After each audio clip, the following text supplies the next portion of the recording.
All right, welcome everyone. We'd like to go ahead and get started. This is our July regular Parks and Recreation Commission meeting. It's Wednesday, July 10th, 2019 at 5:33 p.m. So we're going to start with an adoption of the agenda. Can I get a motion? Madam President. Need roll call attendance. Oh, that would help too. I already took your roll call, just to be. All right, can we get roll call?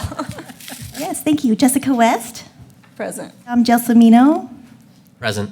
Keith Bevan is absent. Oh, is he? Okay. Jennifer Bobo. Present. Joe Greer. Present. Abby Hutchins. Present. Michelle Jensen. Present. John Nesmith. Here. Craig Steele. Present. Thank you. Now, would anyone like to make a motion for an adoption? Madam President? agenda? Yes, Commissioner I Steele? would like to make a motion that we adopt tonight's agenda. Do we have a Seconded.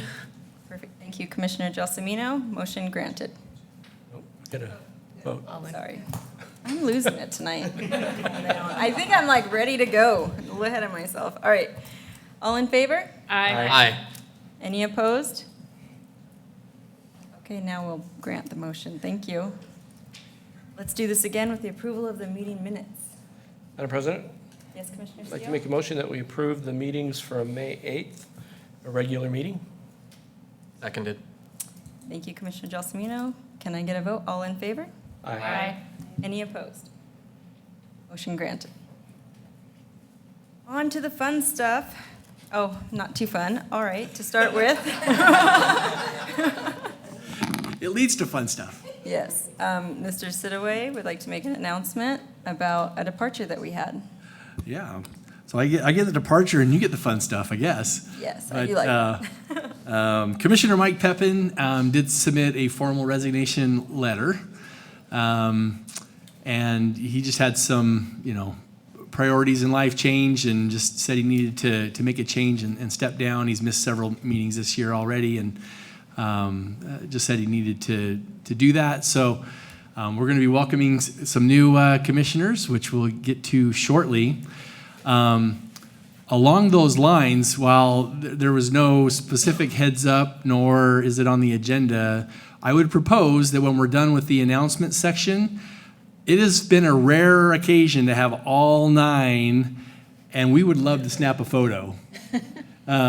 So when we get to the end of the announcements, if you're willing, unless you feel like I didn't have a chance to do my hair right, but if you're willing, since we have everybody here tonight, we would love to get a picture that we will use of the commissioners all together, because we just have to say not pictured are. Now we You won't would have have to told do us I that. could have done my hair. So, but that's it on item A. Well, and I just want to say, we appreciate Thank you. Yes, We appreciate all the work that Mike did do for the commission, and we understand that there are times when our lives just change unexpectedly, and then we are no longer to carry out our commitment to be on the commission. But I really appreciate his willingness to make that known and to step down so we can fill it with someone who is available to commit their time and presence. Because like we did have back in February, I want to say, we were unable to quorum because we had some issues with attendance, and we just never want that to happen again. So hopefully all of our commissioners' lives can commit to the meetings that we have each month, and if they do foresee anything changing in your life and career that would prevent you from being able to commit to at least all but 2, then to let us know, because we want to make sure we're able to do the duties that we've been appointed. So thank you. And I should have said this earlier, but Mike's perspective is one that I really appreciated on this commission. He was a former employee in Public Works. He really understood how the city worked. His vision and he could often cut to the chase on decisions that needed to be made, and really enjoyed his perspective, and we will miss him. We're excited for our new commissioners as well, but appreciate his time that he did serve. And on to the exciting new commissioners. So first we have our new Miss Abby Hutchins, who will be fulfilling our youth, that's the word I was looking for, youth seat. We really appreciate your willingness and excitement. We were able to talk with you, the individuals that were present at our park meeting. So it's great to get to know you for what I've learned so far, and I think Commissioner Gelsomino wanted to add a few words just so that we can all be up to date on a little bit about your background. Thank you, Madam President. Fellow Commissioners, Abby is one of our MIACers. She is actually the new vice president or vice chair of the Meridian Mayors Youth Advisory Council. Abby, prior to then, has served on several positions within MIAC and has just been a pioneer and a spearhead for a lot of successful events and meetings for MIAC. She is definitely she really cracks the whip to get the MIACers at the meetings, to get them to the after meeting events. The attendance success of MIAC is very much due in part to Abby's commitment, dedication, and hard work. And so I have no doubts that she will be as successful here on the commission. Well, thank you for having me, and thank you for those very kind words. We're excited you're here, so it's wonderful. And we have another new commissioner, Ms. Jennifer Bobo, and she is taking the seat of Mr. Mike Pepin's departure. So we're really excited to have you. Now, she has a degree in educational recreational programs. So that's exciting. I don't think we've had that experience or background before. Plus, one of the things that's really helpful is that she already attends all of our Meridian City events. And when we say all, it really sounded like pretty much all. When we talked to her the first time, like 2 nights before, she was at a Settlers event where she got to see the new shade sails and was able to provide feedback and comment on that. So we're really excited. But would you like to say a few words? I'm just happy to be here. I'm excited to join it and still learning what to do, but I'm excited to try. Great, thank you. We're excited. Madam President. Yes, Commissioner Gelsomino? Members of the commission, before we continue, if I may be so allowed to do so, I'd also like to welcome our new City Council liaison, the Honorable President of the Meridian City Council, Joe Borton, who will be filling in or taking the place of Councilwoman Genesis Milam. So, Councilman, thank you so much for joining us. Well, this is exciting. You know, I was thinking about when I first joined and the different leadership on the commission, and I was thinking how your wife used to be a member, and now we have you back. It's kind of crazy how everything changed. She used to be on this commission, and now we have you representing City Council for us, so that's wonderful. Glad to be. Thank you, Commissioner Gelsomino. Now, Mr. Sidaway is going to present our staffing update. All right. There's a lot of moving parts in the Parks and Recreation Department. I'm glad this doesn't happen every year, but it is happening this year. And wanted to give you just an update on where some of the moving pieces and parts are. Many of these are known, some are probably not, but to start with our own Colin Moss over here. Colin is leaving us this month. I think most of you do know that, but he is headed to the city of Boise at the end of July to become a firefighter. So with his leaving, it has set in motion a chain of events, including some promotions and things within the department. So Garrett White, who's here, he's been over the home court. Garrett has accepted the position to take over as the recreation manager when Colin leaves at the end of the month, which opens up a position at the home court. Jake Garrow, our rec coordinator for classes and camps, who was before you, I think, one of your last meetings. He has expressed an interest in what would become a lateral move for him from his current position to the home court. So he will be taking that position also on July 27th when this whole chain of events sets in motion, which opens up a classes and camps coordinator. That position is currently open and is being, accepting applications currently, and we will be interviewing, actually, it closed on Monday. So the application period has recently closed, and we'll be doing interviews for that position shortly. Many of you know that Barb Hatch retired last week at the 4th of July event. We set off a bunch of fireworks in her honor and sent her off with a bang. That position is currently vacant, and we have had some good applications come in for that. Those interviews are being set up started now to start next week. So we hope to see that position filled soon. And then our sports coordinator position, why did I just draw a blank? Tyler Roberts left a month ago and went to Seattle to be a policeman.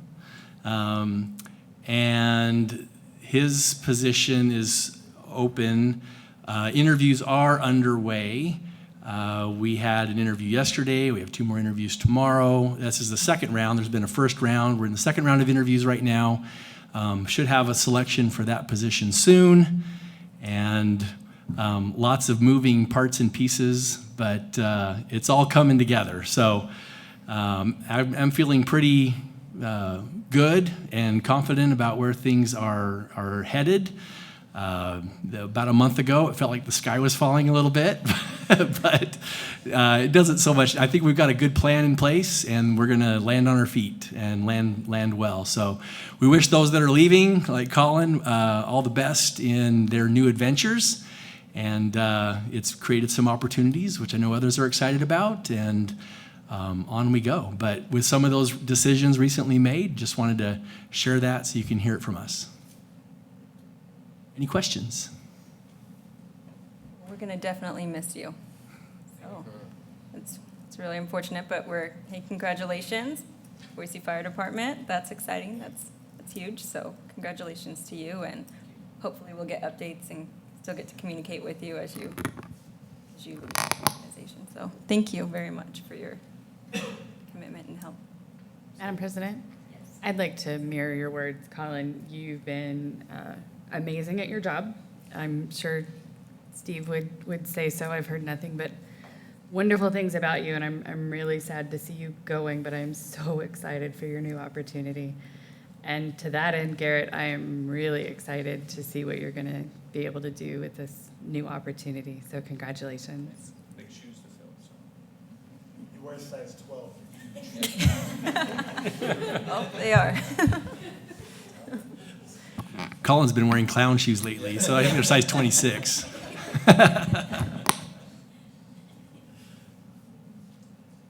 Well, with that, we are going to listen to Miss Shelley Houston and exciting events coming up.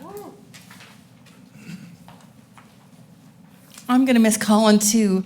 Like when I need help with the Rec One software, I'm going to have to remember, instead of dialing IT, I'm going to have to dial 911. It's like, I hope I remember. I can put a sticky note, I suppose, on the phone. And then Mike Barton and I, we're going to keep our current positions, but we're going to exchange hairdos. So you can watch for that in the coming weeks. Wow. No other changes to report. For the commissioners who are new and don't know this, I pop in for just a few minutes at the start of each commission meeting and just point out any upcoming events that I think might be relevant or of interest to you. So in the interest of not killing too many trees, I've just given you the one sheet today, the upcoming events list. We've got a lot of ongoing events like our Spark Night, movie night in Settlers Park on Friday nights. Our Saturday market is going strong. Our library pays us a visit here in the lobby each week. So all those things are ongoing. Something happening tomorrow night, and in fact, a couple showed up tonight. They had the wrong night.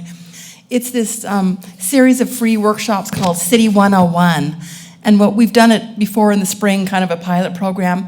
We invite the public to come in and hear little informational presentations from some of the various city departments about what it is we do and our programs and services and how we serve the public. And so tomorrow night, Steve and I are going to present.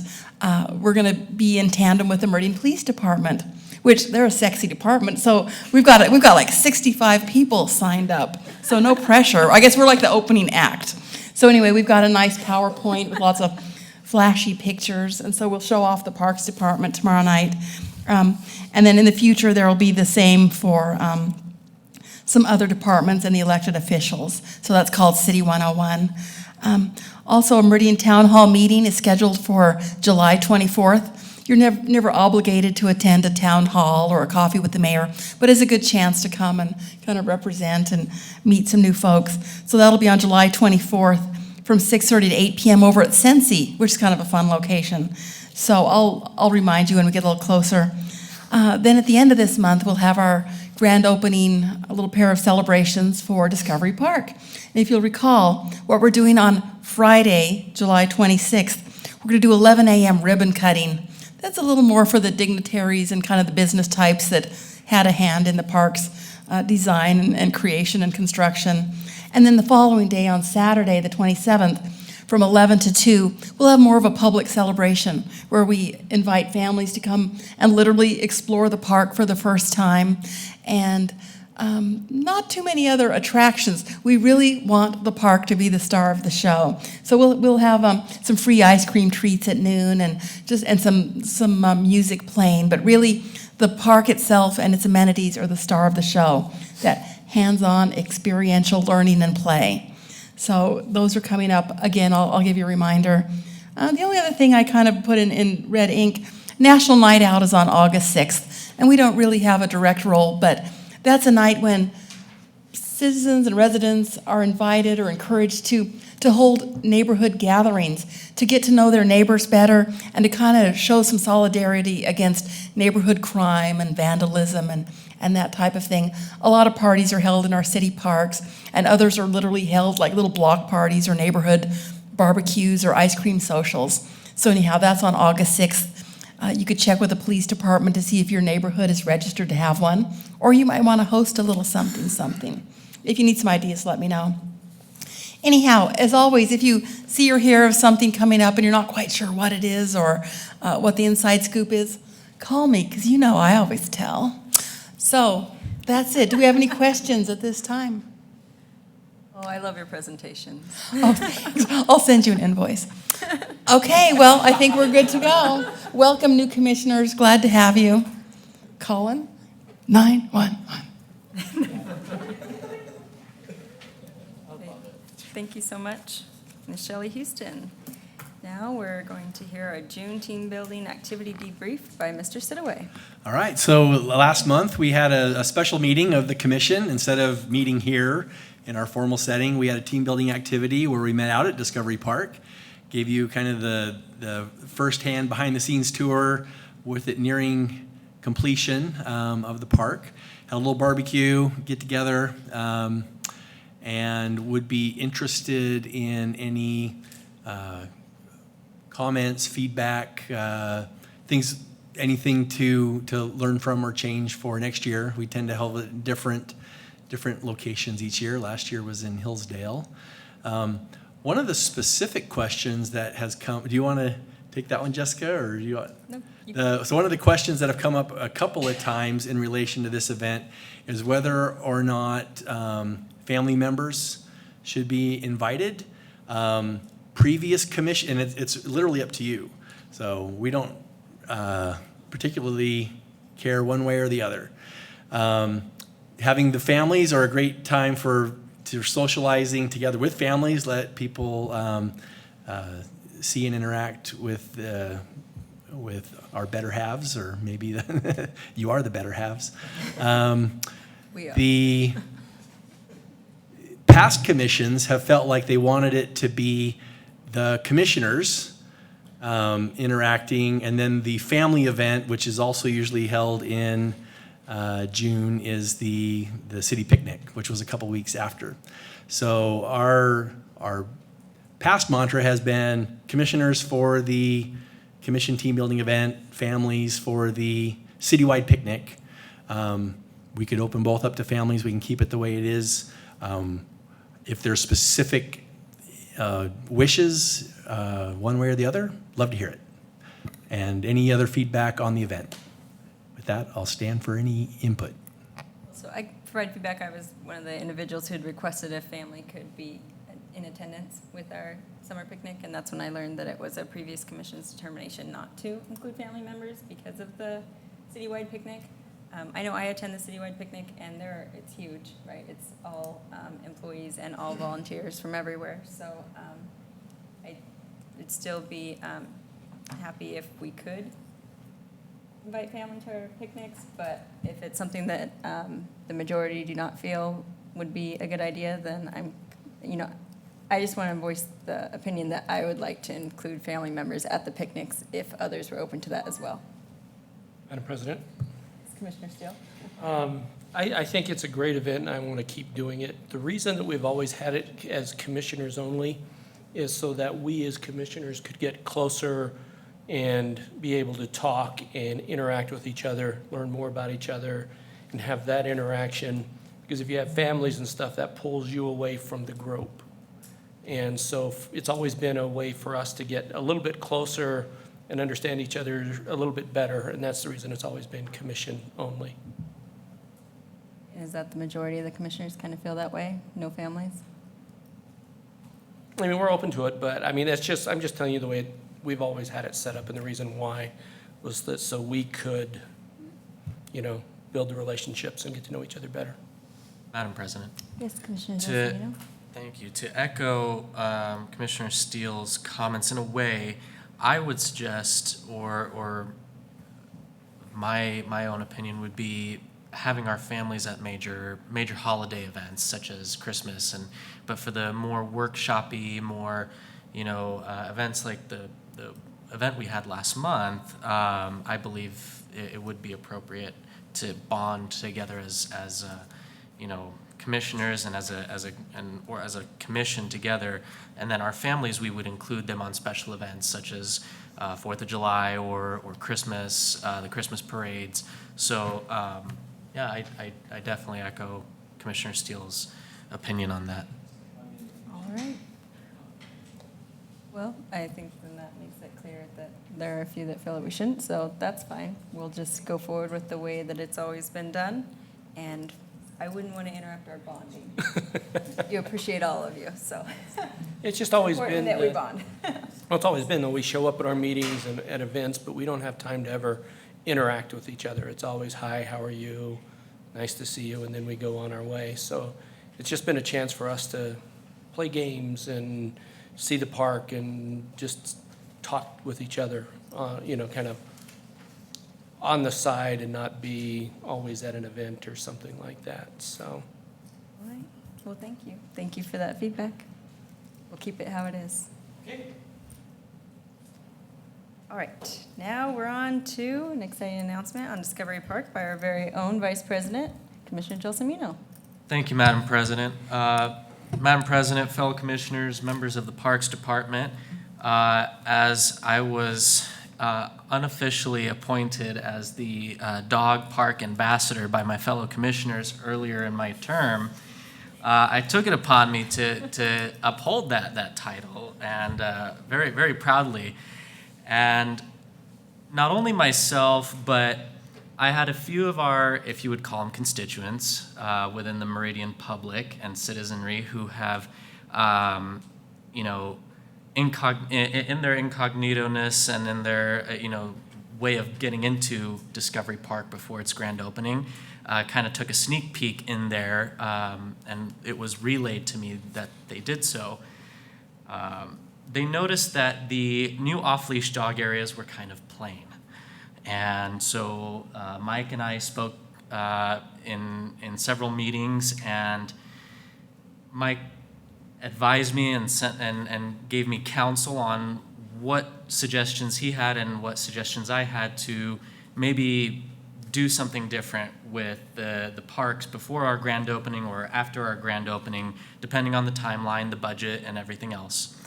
I am happy today to announce that after meeting with several local businesses, pet hospitals, and other pet-friendly organizations throughout our great city, Intermountain Pet Hospital on Overland has generously committed $10,000 to install or add any, whether Mike and I originally were talking about a agility set, but after discussing it further, we have decided not to go with an agility course, but more of a brand new water feature.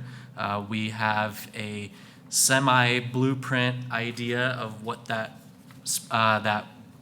water feature will be for both sides. We're still working on budgeting and preparing that budget for approval, and we're looking more towards an October date. And then so Intermountain Pet Hospital has secured us $10,000 sponsorship, and Linder Pet Medical is still in negotiation. I am still in negotiations with Linder Pet Medical for a couple thousand more, and we have a few others who may be able to pledge more as we go along. But that is my exciting news. I'm very happy to say that we will be having an extra feature to the Discovery Park dog parks, which is important, especially once we bar off and gate off the. Oh, yes. We're so excited. Let's see the picture. Oh, absolutely. Pass. Sorry, I should have passed there. Once we gate off the grass areas in the fall and winter, so that the dogs don't mess up the grass and and get mud everywhere, it'll just be gravel and cement. So they will have that extra feature to enjoy during that period of time. Well, this is really exciting. I think, this is a new feature we haven't had before. It's very unique. Picture of a dog, I love it. Very theme-oriented. I think this is going to be very cool, something special to add. So I think we all really appreciate all your effort and time and dedication to our dogs in the city that would like to have new fun equipment installed. So, Madam President, so given our cold winters, when we're talking about a water feature, how is it rated for dealing with the freezing ice and other things?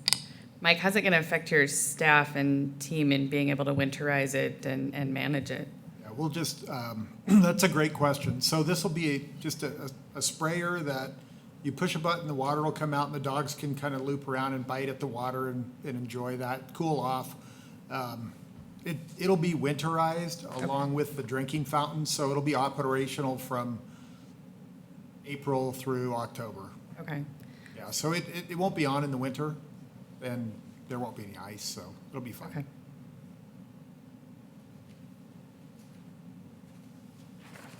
that is very cool. Very cool.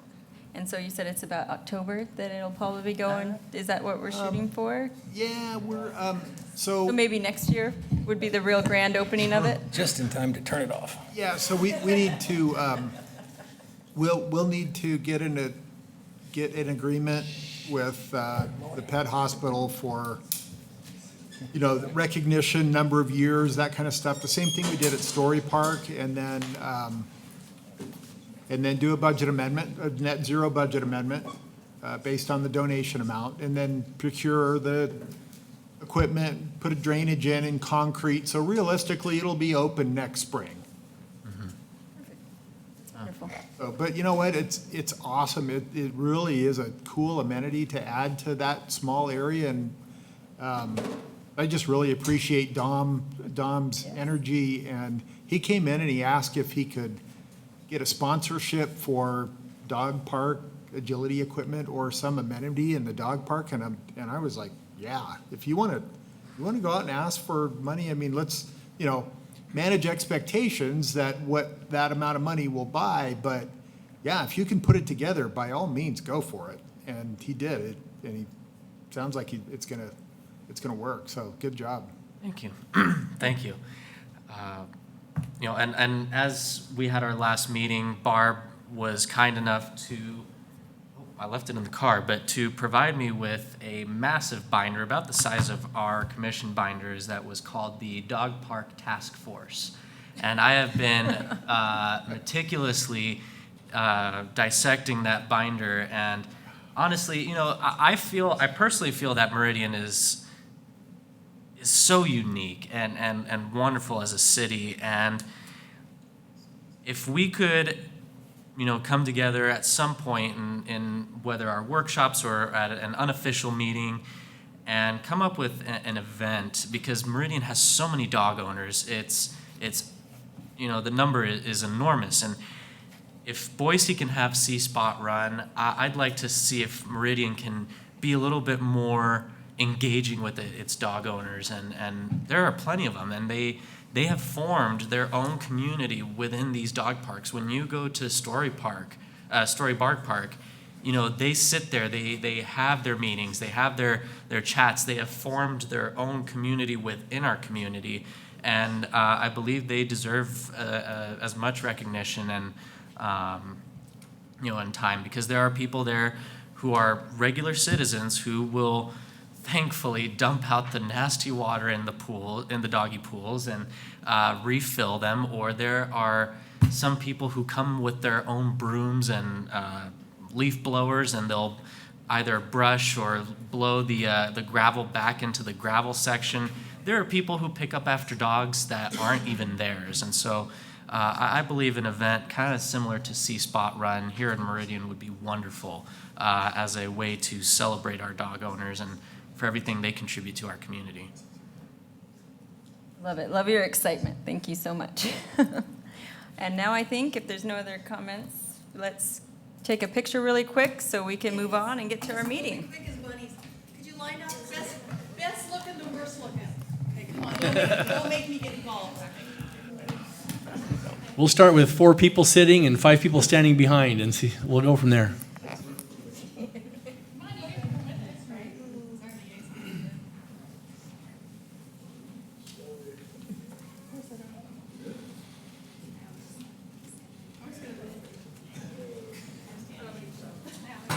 Yeah, mix it up. It doesn't. No, I think those 4 right there need to be sitting. I always sit. No, go ahead. Come on.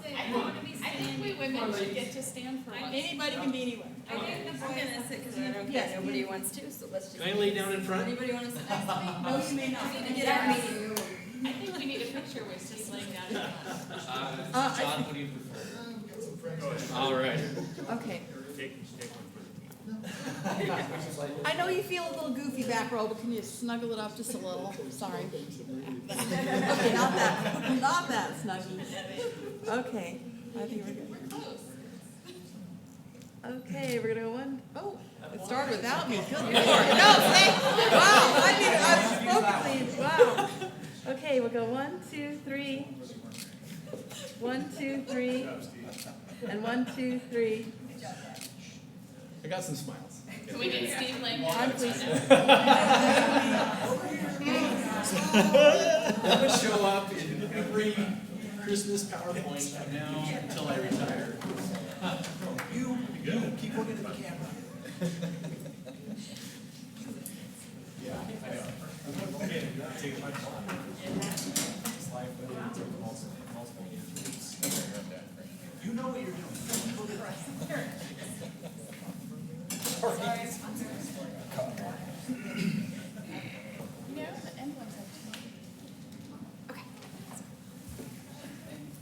All right.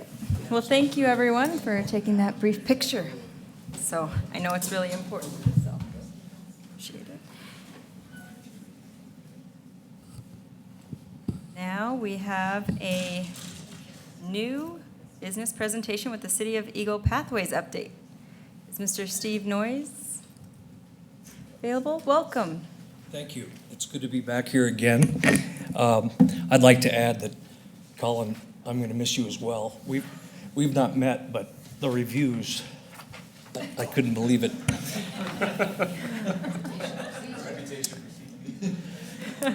I moved to Meridian in 1975 from California, which began the mass migration here.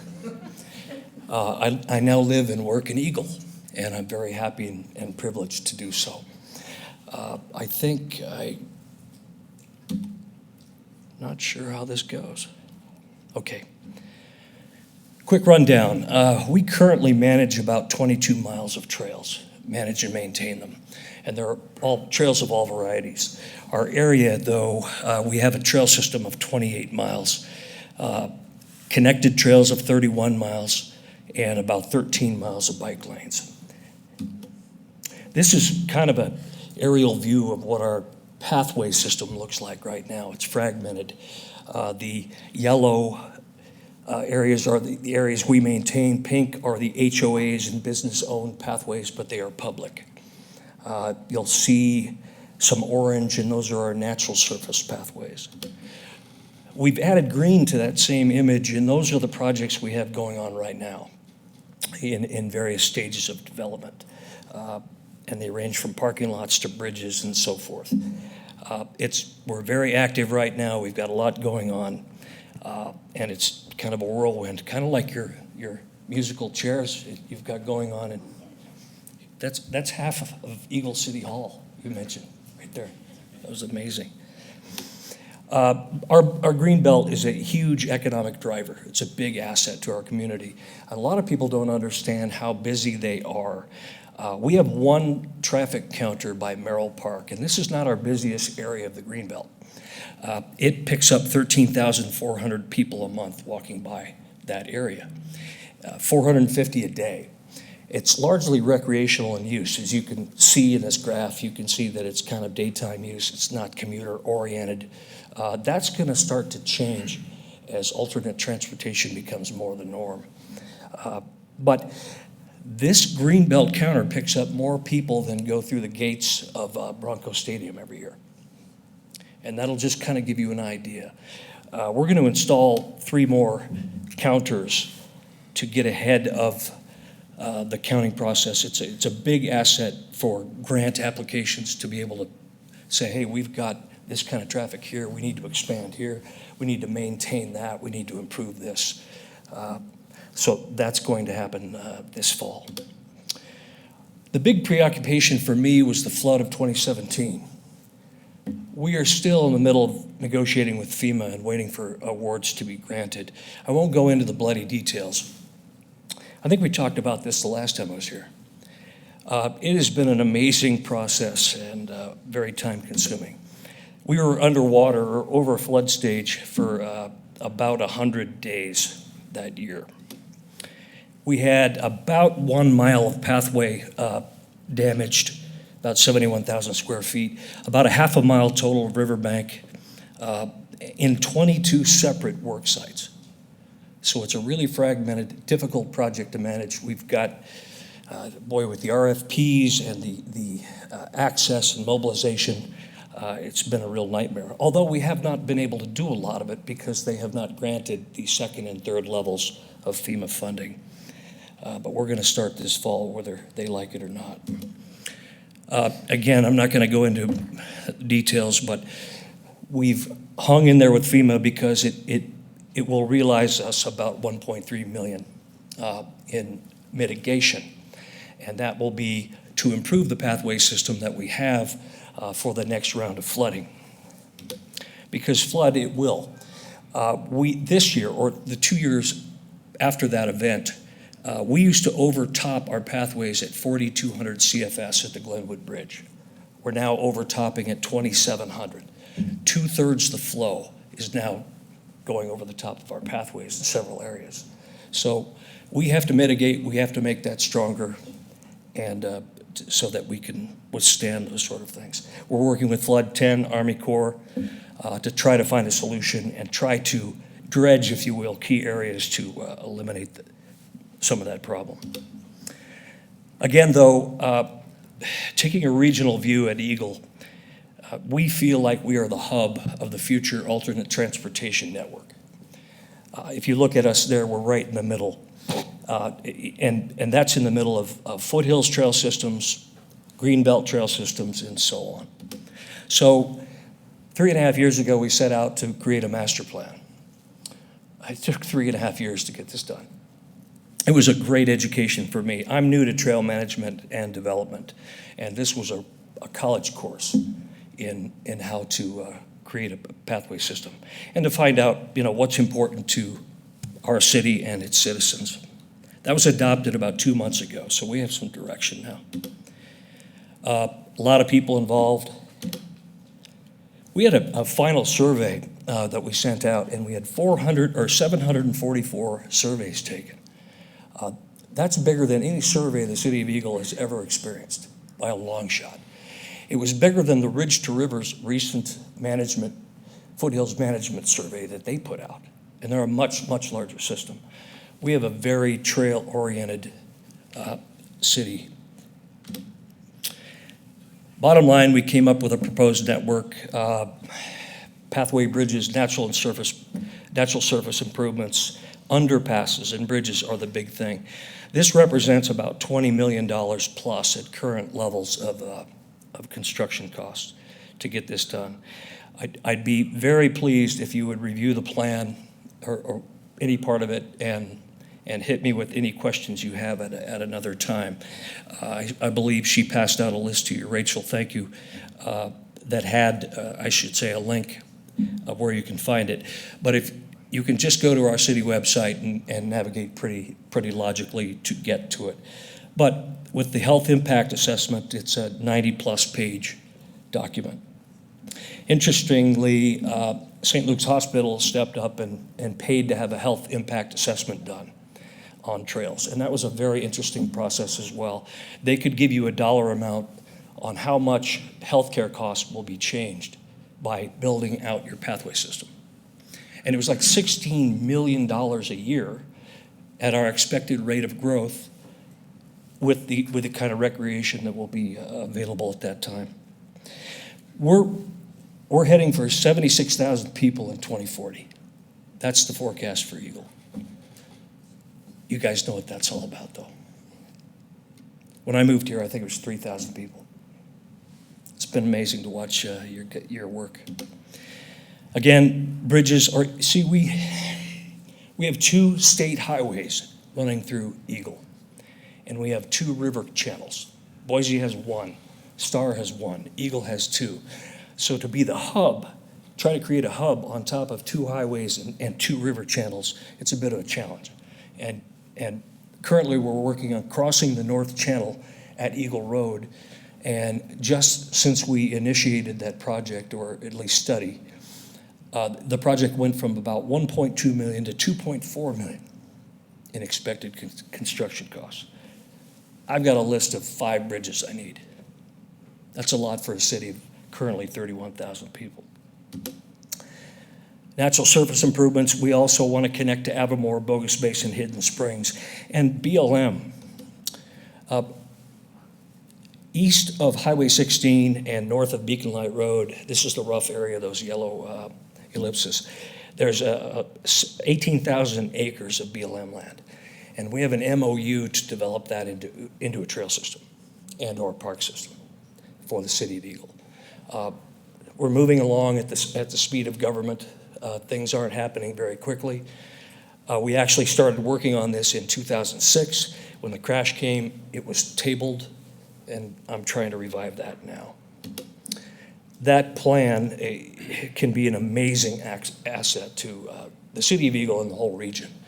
It can connect on one end to Ridge to Rivers. It's going to connect to Avamore, and it can be an amazing blend of equestrian trails, all different kinds of users. Some of the features they're talking about, Linder Road will be the road that goes through this area. And they're gonna have a combination of cars going under, trails going over the top, and vice versa. Some interesting architectural ideas that will preserve the drivability and the usability of the trail system. Our biggest thing, though, is connecting to Eagle Island State Park. This has been a goal for 30 years. Presently, Eagle Island State Park does not have one single pedestrian or bicycle facility. There's not a bike lane going into it. There's not a crosswalk on Highway 44. There's no sidewalks. It's simply unbelievable in this day and time not to have those 2 options to safely get in and out of a 545-acre park. So this has been a big goal for us. We need 6 easements. We've got 3 of them in hand. We've got some grant funding recently, RTP grant funding. It'll be done in 3 phases. And what stands in our way is on the right-hand side of the picture is a private landowner who's not going to develop the property. And He has stipulated that the irrigation companies need to be satisfied, his security has to be satisfied, and we have to have a plan that he'll buy off on. And we have that meeting set up for next Thursday to give the final pitch. So if we get that easement or those easements from him, it'll be a historic thing for us. We're really excited about connecting this because that'll mean you have Eagle Island State Park at one end, 26 miles later you have Lucky Peak State Park. You can just see the marathon plans, can't you? Won't that be great? Mm-hmm. I mean, that'd just be a regional draw. Okay, so what's important? Connecting to Meridian. Here we go. Let me see if I can get to that, see if we have Google Earth. We talk about this one often. Do you? Yes, we're excited. We do Looking too, forward to and- any opportunity to connect. I'm trying to see if my KMZ file made it over here. It's on the other desktop. Yep, we're good. All right, this mouse is so different. I have an ergonomic mouse at the shop.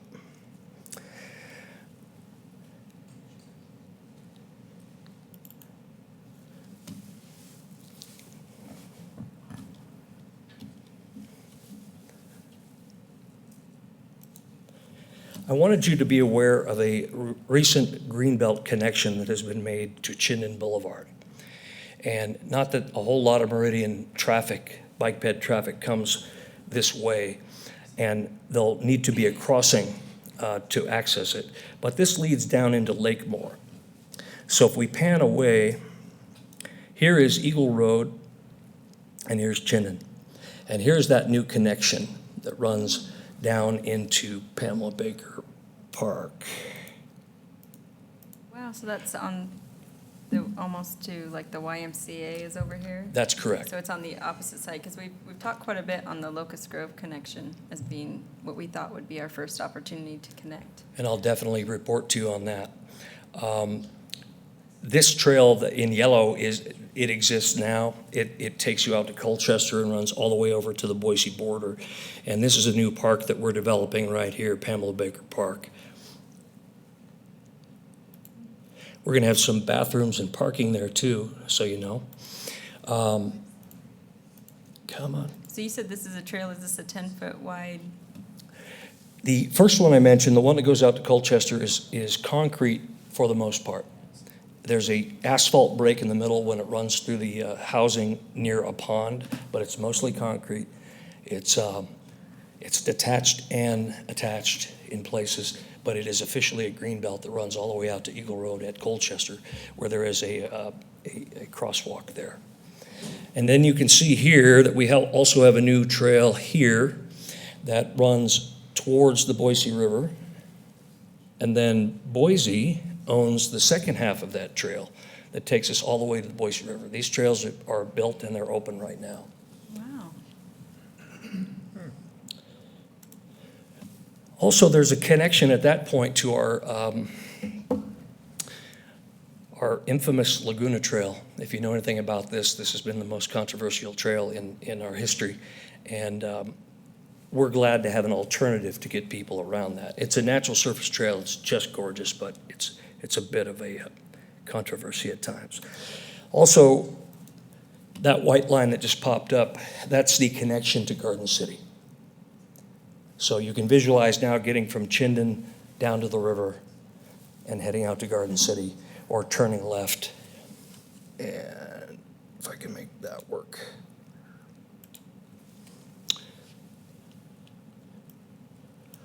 So we have bits and pieces on the other side, and that's why this is also an important alignment. This is the pipeline trail, and that covers a gas pipeline all the way out to the BLM land, actually. So there's a lot of opportunity to develop that.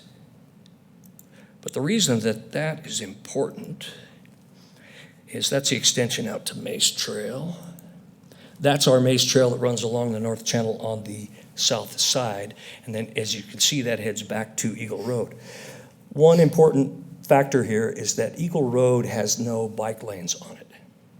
And it's very difficult to, it's 55 miles an hour. It's a very, very busy place. People are really intimidated by it. So the combination of this alignment will help you get around that in a scenic, sort of out of the way. But if you're just in it for recreation and scenery, this is much nicer than using the highway.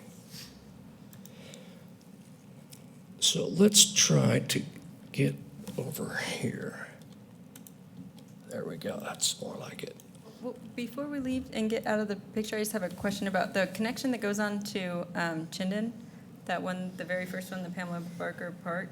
Does it end up on like a public place to park or anything, or is it just going to be in between? I mean, what does that really end there? What does that look like? Can you park there? You bet. The parking lot is right here. It's already built. The green square represents a restroom facility that will be finished by the end of the summer, so I am told. All right. So we were making our way down the pipeline trail. The green line that just popped up here is a realignment.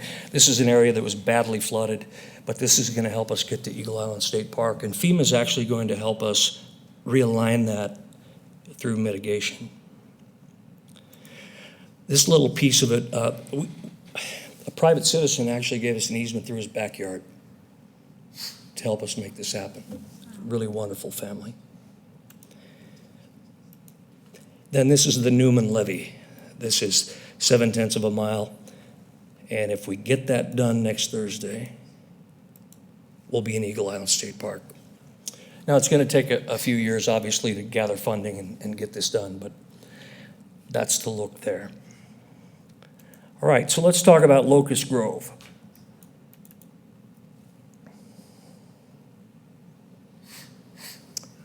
So it's my understanding that the pathway, and Mr. Barton, I think, filled me in, and if I got the notes wrong, the pathway is slated to be on the west side of Locust Grove as it approaches Chinden. Is that your understanding? Yep. And so what we have then on the other side is we have, and let me try to do this again. We have a sidewalk on the west side, sidewalk on the east side. We have bike lanes going in there. And when the road goes northward and hits the curve, it turns into Sharrows.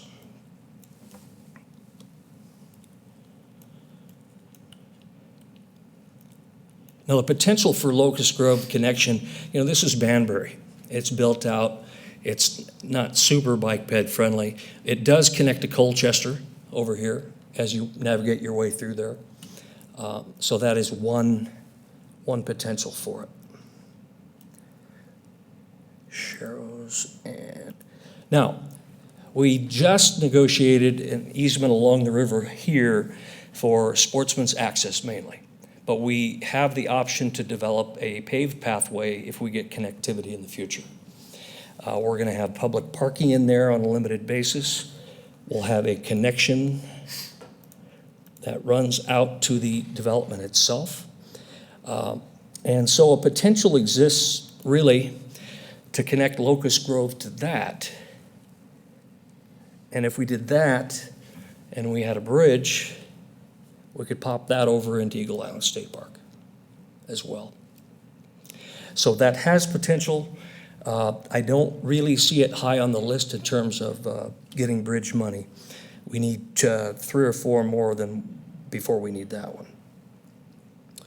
Any questions on that alignment, on that connection? I do. So without going yellow, when you hit into Banbury, you would take the Banbury sidewalks through there over to the right towards the connection before? That would be how you could get eventually down? Right? I believe, yes. Okay. So you get in through here, here, Colchester. Okay. Thank you.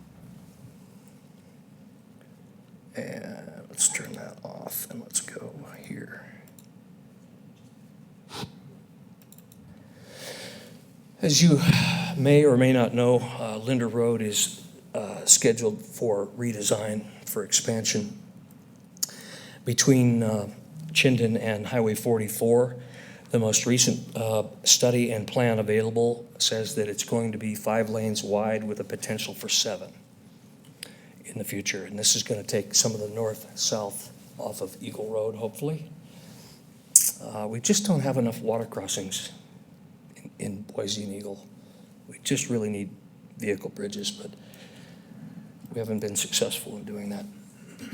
So this is what this looks like. We've got the Meridian Path here, and when that goes in, we currently have a 5-foot sidewalk that runs along to the end of that retail development. There's a sidewalk that runs down that far on the west side. That's going to be continued in 6 feet down to the canal. It will also be, I cannot get these boxes. Also, the same will be done on the opposite side of Linder.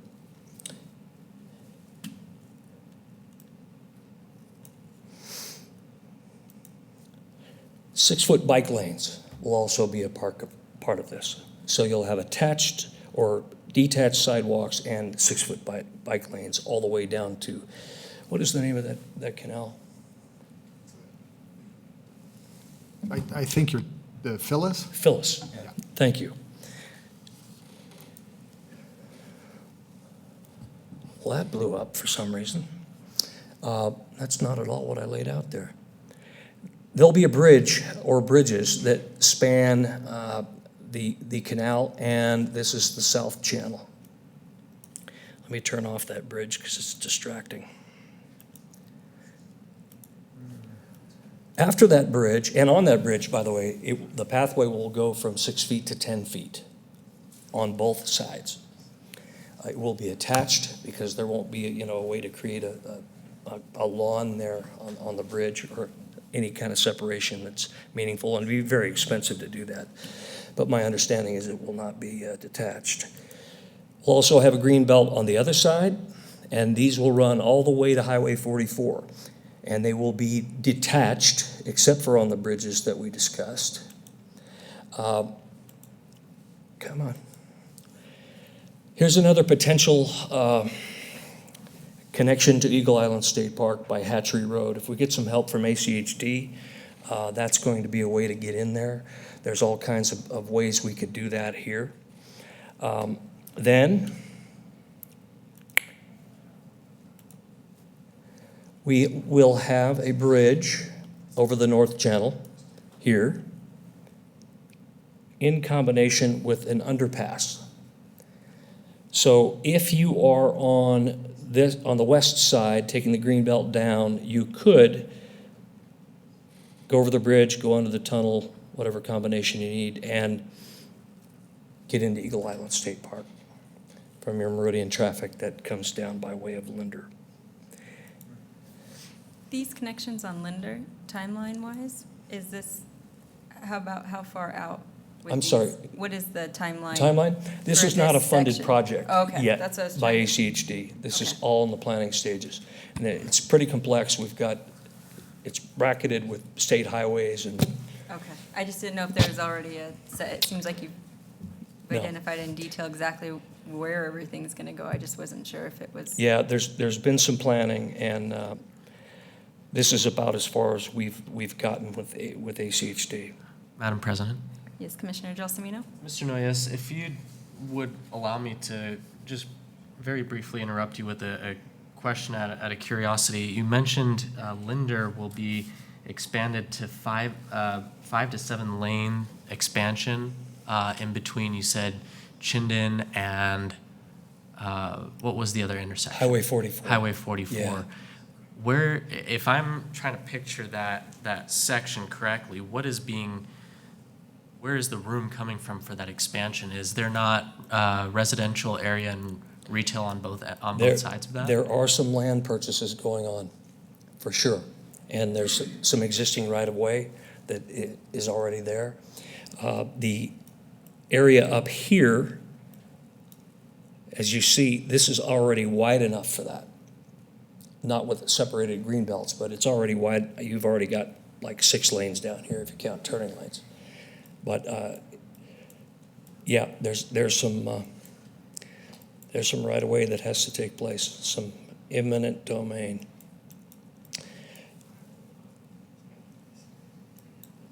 So currently, we have a project going on here called the Linder Project, oddly enough, and that's about 300 apartment units, and that will provide us with a pathway here to this point. We finished this spring this section. Mr. Nord gave us an easement to do that one. That's done. Development called Eagle or Bald Eagle Point is going in here, and we will have a green belt that runs down to an irrigation element here, a diversion, and that's pretty much where that's going to end. We're not really going to be able to cut through these people's pools to stay along the river there. There's some people that are optimistic about that, but I just don't know how. They will also provide us with a 10-foot concrete pathway here along Highway 44, along the front of their development. But ITD, the blue line that just popped up here, ITD has announced their intention/goal to provide a separated greenbelt pathway from Eagle here at the Stillwater development, and this is Ballantyne, all the way to the interstate. Believe it or not. Wow. So we've already got some pieces in place here, and that's going to depend on development and right-of-way, but that's in their plan. So if we get to Linder, we will have a way to get to Eagle Island State Park sooner than later. There. That's very exciting. Now, this is my understanding of the project now. This is what the studies revealed. This is what they feel needs to happen. A lot can happen between now and then. But right from the go, we were campaigning about this double green belt, separated or detached green belts, and they've been positive about it and willing to provide that, as well as the facilities over the river and under the bridge. Anything else on Linder? Madam President, Commissioner Jensen? you show ITD going to the west. Are there plans to go out to Star? Glad you asked. Yes, there is. Oh, wait, there's more. There's more. If I can get to that, yeah. So that was our Star connection. I don't know why this doesn't, okay, it came on. All right. So the way we are planning to get to Star, as I said, through Bald Eagle Point, pick up this 10-foot concrete here. We're going to need some help here from ACHD on Moon Valley Road. If the ITD in blue here, if that doesn't develop, we want to temporarily have bike ped facilities along Moon Valley. Star has recently approved a development that will connect here from the ITD pathway all the way to the bridge, and this is Highway 16 that runs out to Emmett. And from there, they'll be able to jump under the bridge, go along the river, and connect into their river walk. So we're going to have two ways into Star, the blue line and the green line.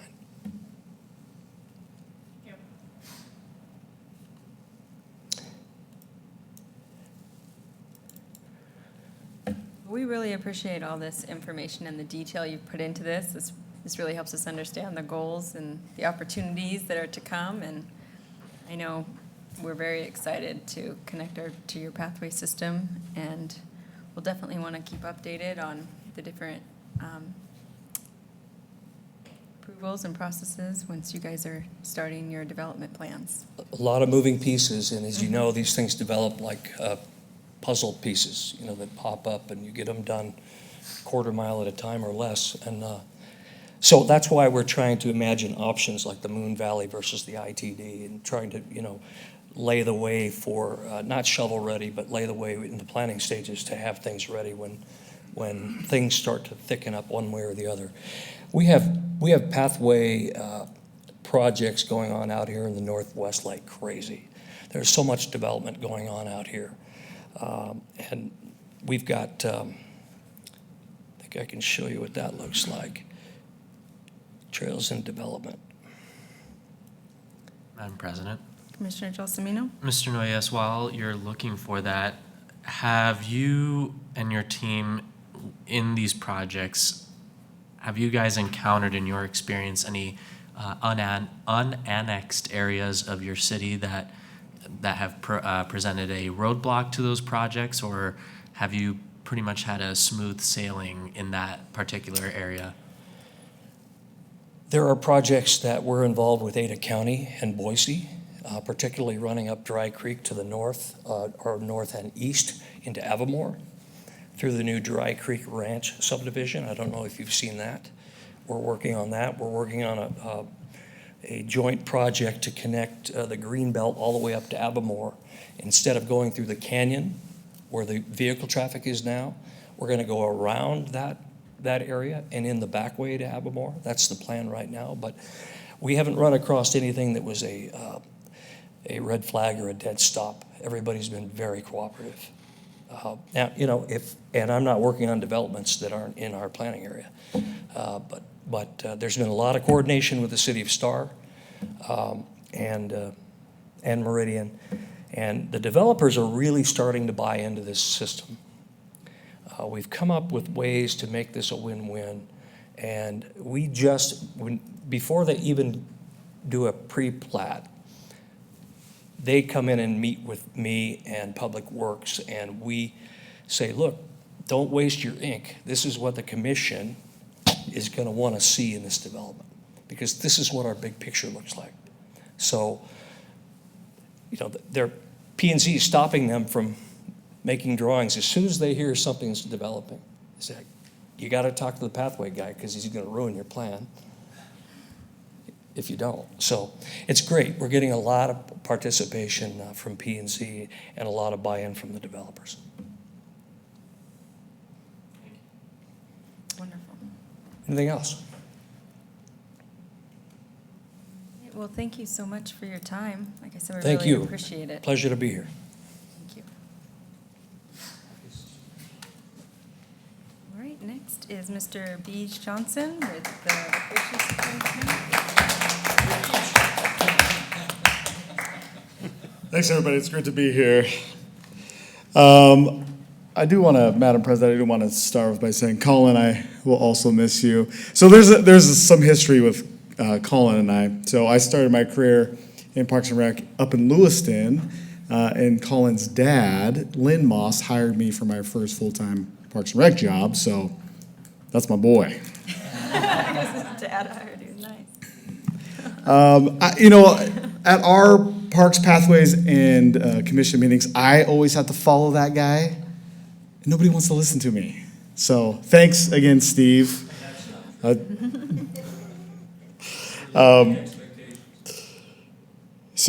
First of all, thank you so much, Madam President and Commissioners. I appreciate you taking time for both Steve and I to come out and chat with you about Little Ol' Eagle, as we are often called, which is not so little anymore. I actually had a phone call this morning from a concerned citizen about Eagle Fun Days, which wrapped up on Saturday evening at about midnight, on how different it is from when she moved here in 2000. So 19 years ago, she had moved here. She'd said there was about 2,500 people in Eagle at the time. She moved to Eagle to get away from everything, and now everything's coming to her. And so she was letting me know about that, which is exciting. So I'm going to talk a little bit about our brief history as a department. And Steve's here. Steve actually has a little bit more time under his belt in the department than I do, but brief history about Eagle Parks and Rec, where we're at right now, and kind of where we're looking to go in the short future. So the department itself is only in its 6th year. Steve, this is your 4th year, correct? Fifth year, fifth year with the department. So we're still really pretty new. My joke in the office is we're like a 6th grader trying to compete with Boise, who's a PhD, or Meridian, who's in grad school. And so as a department and as staff, we are continually looking at how to be innovative and fun and a little bit different. And I heard a little bit ago that Meridian is unique, and in Eagle, we feel the same way. We feel that Meridian's unique too. Just kidding. We feel that Eagle is unique as well, and as Steve alluded to, the trail system is starting to blossom. Our recreation programming is beginning to blossom.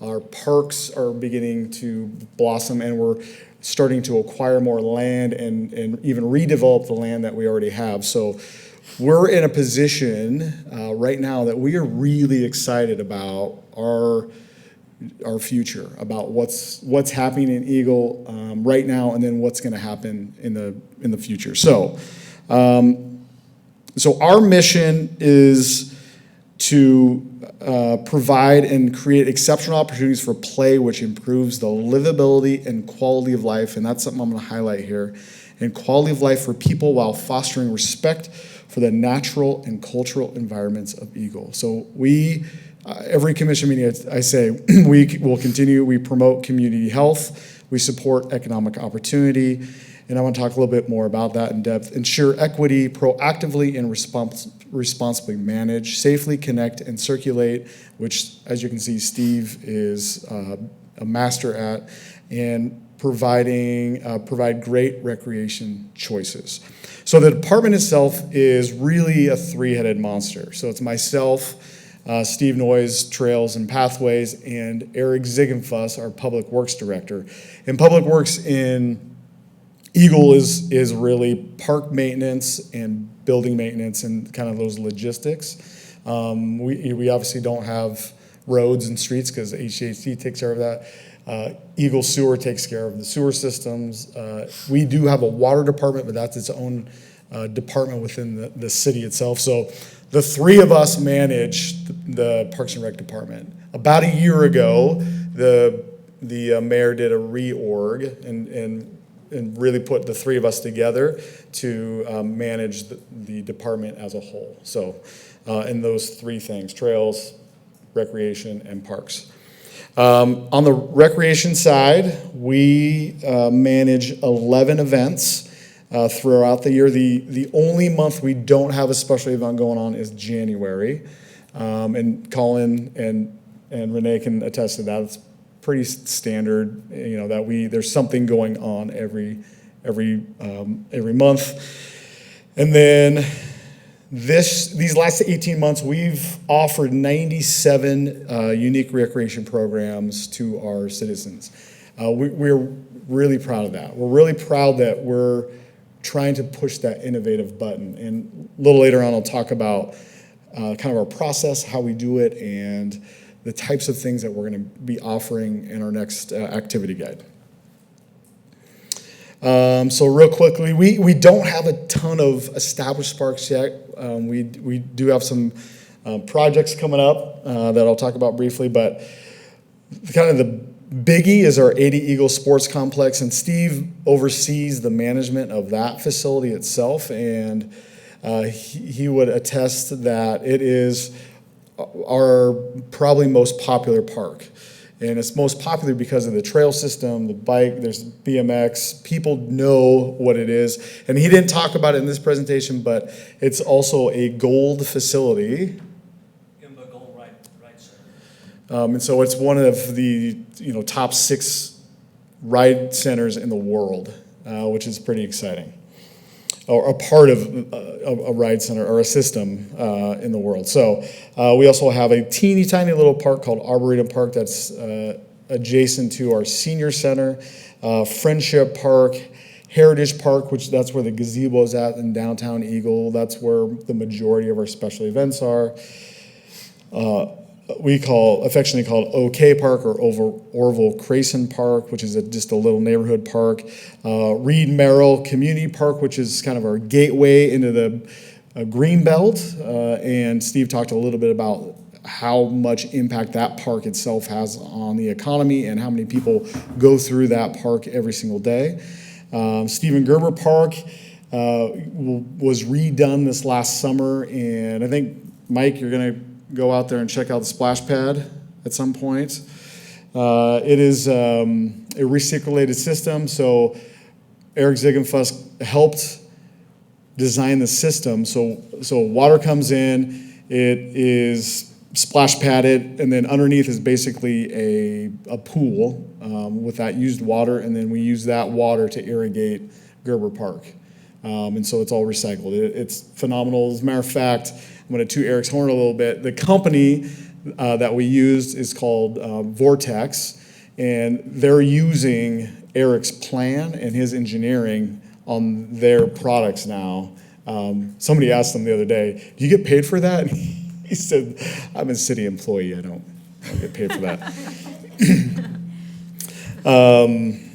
And then we have this little strip of land on Plaza Drive called Plaza Park. We have some exercise equipment for seniors, and they're ADA accessible.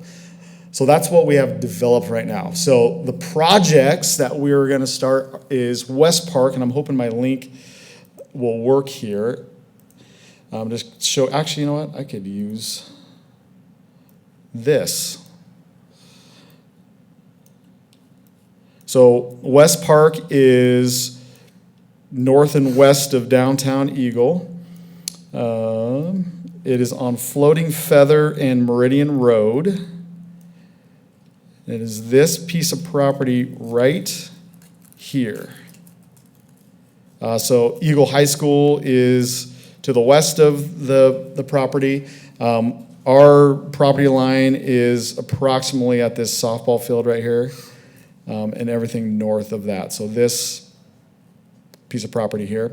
The plan is to develop a dog park and some ball fields. We've chatted with West Valley Little League and began that process of partnering with them to provide some baseball/softball, youth baseball/softball fields for them. Playground, concession stand, a shop, and then potentially a irrigation pond with fish, etc. So that's that project. In addition, we also were gifted by a gentleman named Charlie Woods, 12 acres at the end of Edgewood, and I'll pull that up as well. And right now, the plan is for that to be a natural park.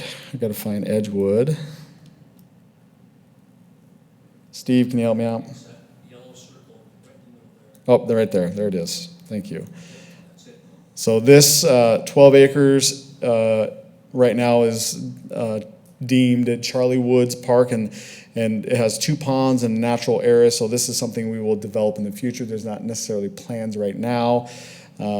There's fish in it. I know there is because I went fishing for lunch one day and caught 5 smallmouth bass. It was awesome. So there's definitely fish in this pond right here. Not so much this pond, but this pond.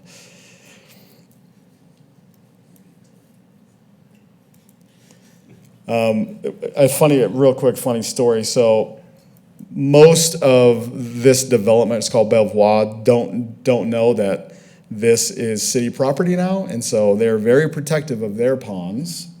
And our P&Z director, Bill Vaughn, went out to go fishing with his son and was accosted by a gentleman who's a citizen there or a resident there, and Bill's like, "Look, man, this is city property now. People are going to come." He's like, "You can't do it. I'm calling the cops." He said, "Please call the police. That'd be great."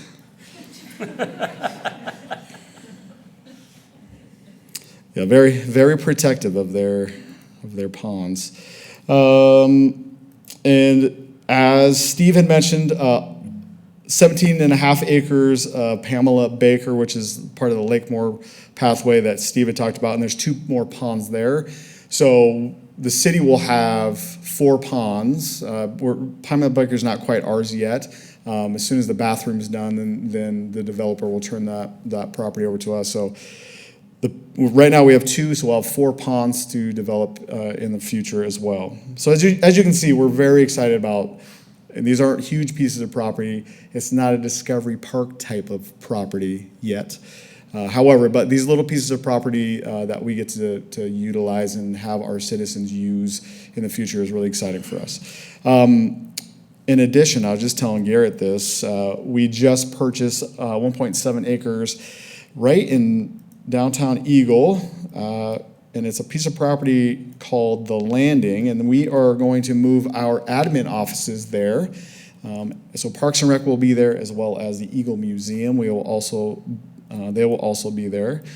And it is this piece of property. So it's on the corner of Mission and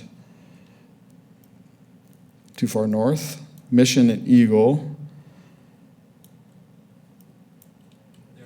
It's right here. It's this piece of property here. So Eagle Elementary is, or will be our neighbors, and this isn't, anyways, so it is a old church facility that has a church, and then it has an old historic church that the museum's gonna utilize for their stuff, and then there's a house on it that will be our admin offices, so. That, and crazy enough, that facility will be Parks and Rec's only facility. Everything we've done up to this point has either been done at City Hall or the Eagle Senior Center, which is its own entity, or one of the West Ada schools. So this will be the first opportunity for us to have our own place to do our own programming. So again, so parks, so what? And I talk about quality of life. And that's what we are, and Steve and Mike and Colin and Garrett and Renee will say the same thing. We're in the quality of life business, and so we give our citizens and our communities the opportunity to have a great quality of life. Not only that, economic impact, so property value goes up, economic development. So in the rec programming side, we really think of ourselves as small business incubators. So whether it's somebody that wants to teach a class, a gardening class or a dance class or something, we give them the opportunity to teach something they love and potentially start their own business.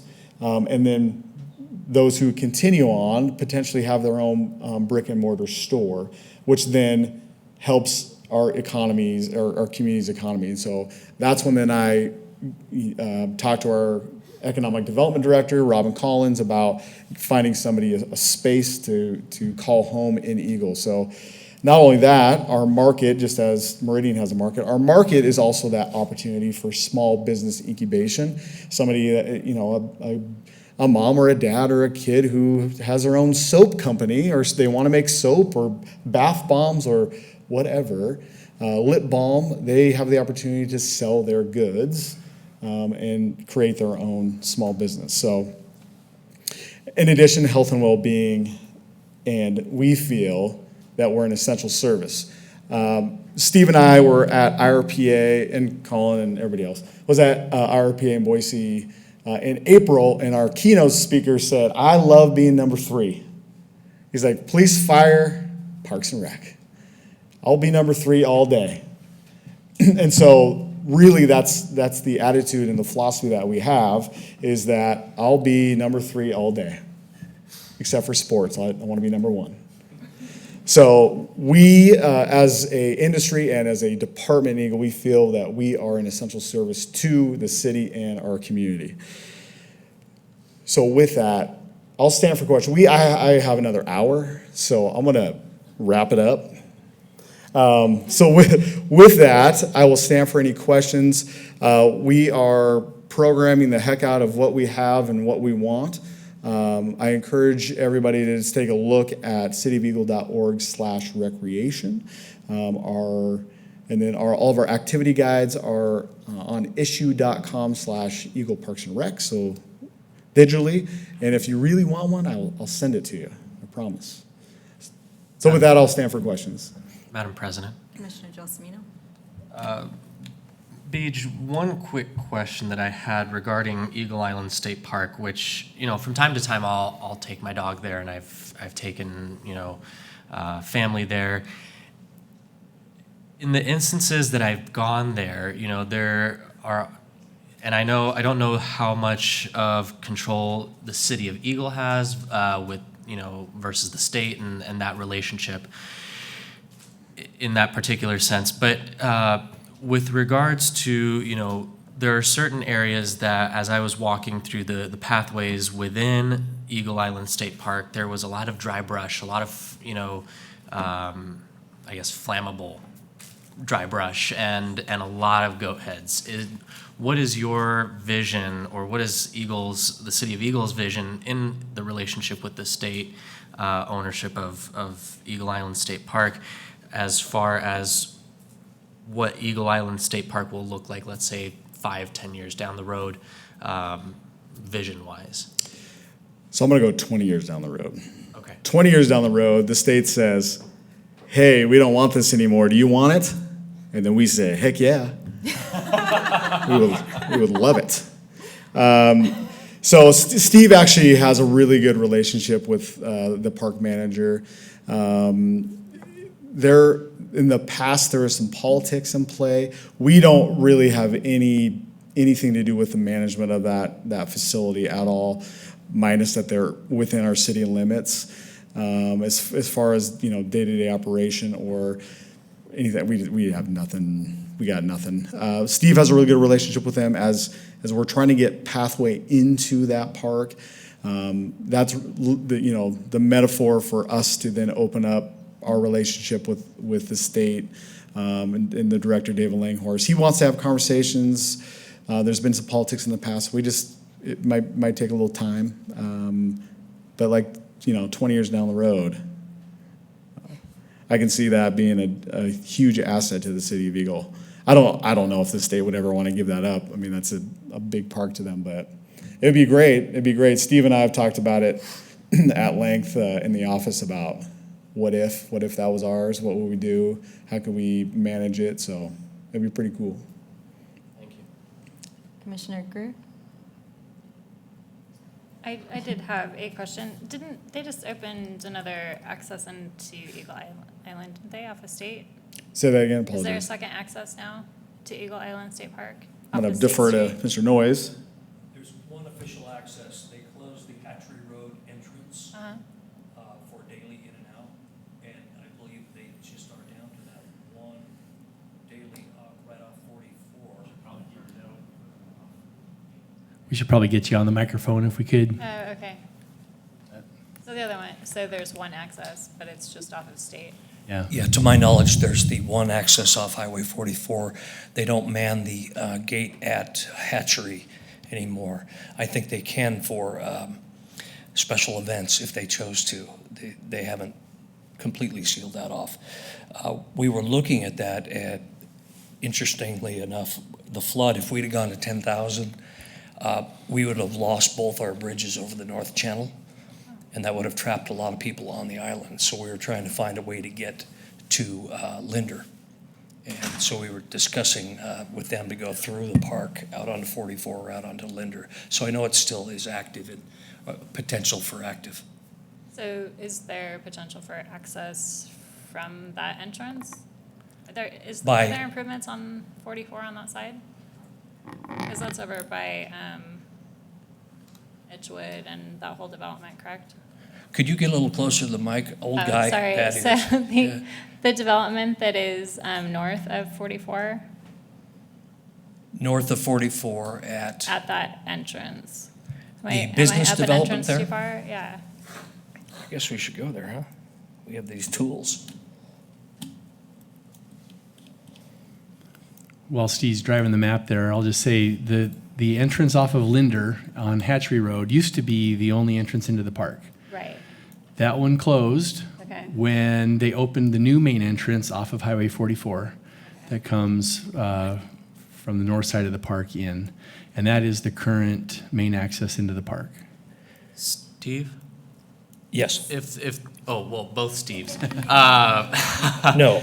There was a point in time that if I'm not mistaken, maybe I was just at the time a little disoriented, but I remember there was an entrance over across from where now is the Mormon Temple into Eagle Island State Park. Is that the one you're discussing? That's the one I'm saying. That's called Hatchery Road, and it comes off of Linder and in from the west side into the park. That was the main and only entrance at one point, and it was closed to vehicular traffic when the entrance off of Highway 44 opened. You may remember that the original entrance was off of Eagle Road, right next to the North Channel. And that still exists as a fire lane right here. But that used to wind all the way back into Eagle Island State Park before they made Mace Road. So on that entrance that comes off of Highway 44, who owns the property on either side of that? This parcel No, on the south side. here, I don't know. There is private property there Okay. that it traverses. I was just curious if there was potential there to impose some improvements so that you could have some connection. We have to make nice with these people though, because I'd like to put a surf wave in there. Madam Yeah, that's the secret. Madam President? Yes. Well, a little bit to the west of that is the Chateau That's what I was. and Camille Beckman. And that big building you see there is the Chateau. But I know there's also some houses between that and the entrance and where that pond is. So I don't know who owns that little piece of land. I Yeah, can there's tell a you little bit that- of private here. 'cause I live right by there, so. I used to take the entrance off of Linder, Hatchery Road, and then one day it's closed, and they say you gotta go around. So I went around, and where the gate is to go in on the north side, and this has been a couple of years now, year and a half, 2 years. I asked when I pulled in a lady that was working the booth, I said, so why is the other one closed? And she said, well, because we opened this one and can't afford to keep them both open because they have to have an attendant. So I think part of it was just an economic decision from the Parks Department, State Parks, is we have a really good, nice entrance with a brand-new bridge or whatever, and they have to pay somebody to sit there 10 hours, 12 hours, 14 hours a day, however long the park's open, especially in the summer. So they're like, yeah, it's not worth it. And budget's always been the issue Yeah, with them. and that's- And so- they have a master plan to evolve that into a bigger park and more amenities, but they never seem to be able to get around to doing that. But going to Beach's 20-year look, you know, I was back on Manhattan over the holidays, and it occurred to me that this could be the central park, a small central park of our, once this builds out, once Eagle builds out, Star builds out, this is going to be the biggest parcel available for something that grand. So keep that in the back of your mind, and maybe we'll call on you to And there are help big us things, get- I was over there, I think it was probably last summer, and it was packed, and they were having a disc golf tournament. And there were people there from all over the Northwest. I mean, you looked at the plates, or Oregon and Washington and Nevada, and it was a big deal, apparently. I'm not a big Yeah. disc golfer, but But, you there know, were people there for a tournament. it lacks amenities and organization, and but they want to farm some gravel out of there and create some lakes and camping, RVs, that kind of thing. We have no camping in Eagle, so it'd be nice to have some kind of tent camping available. I Madam think we've gone President? down the road too Yes. far. I was just going to offer, if the future of Eagle Island State Park is of specific interest to the commission, we could invite Idaho State Parks to come to a future meeting and make a presentation on that. But like was just mentioned, they do have a very robust master plan that was adopted, I don't know, 5-ish years ago. And it's got gravel extraction and creating ponds and kayak access and camping and more amenities and, you know, what the future of the park could look like. And if you're not familiar with that, we could, you know, ask for an update on the master plan for Eagle Island State Park from Idaho State Parks.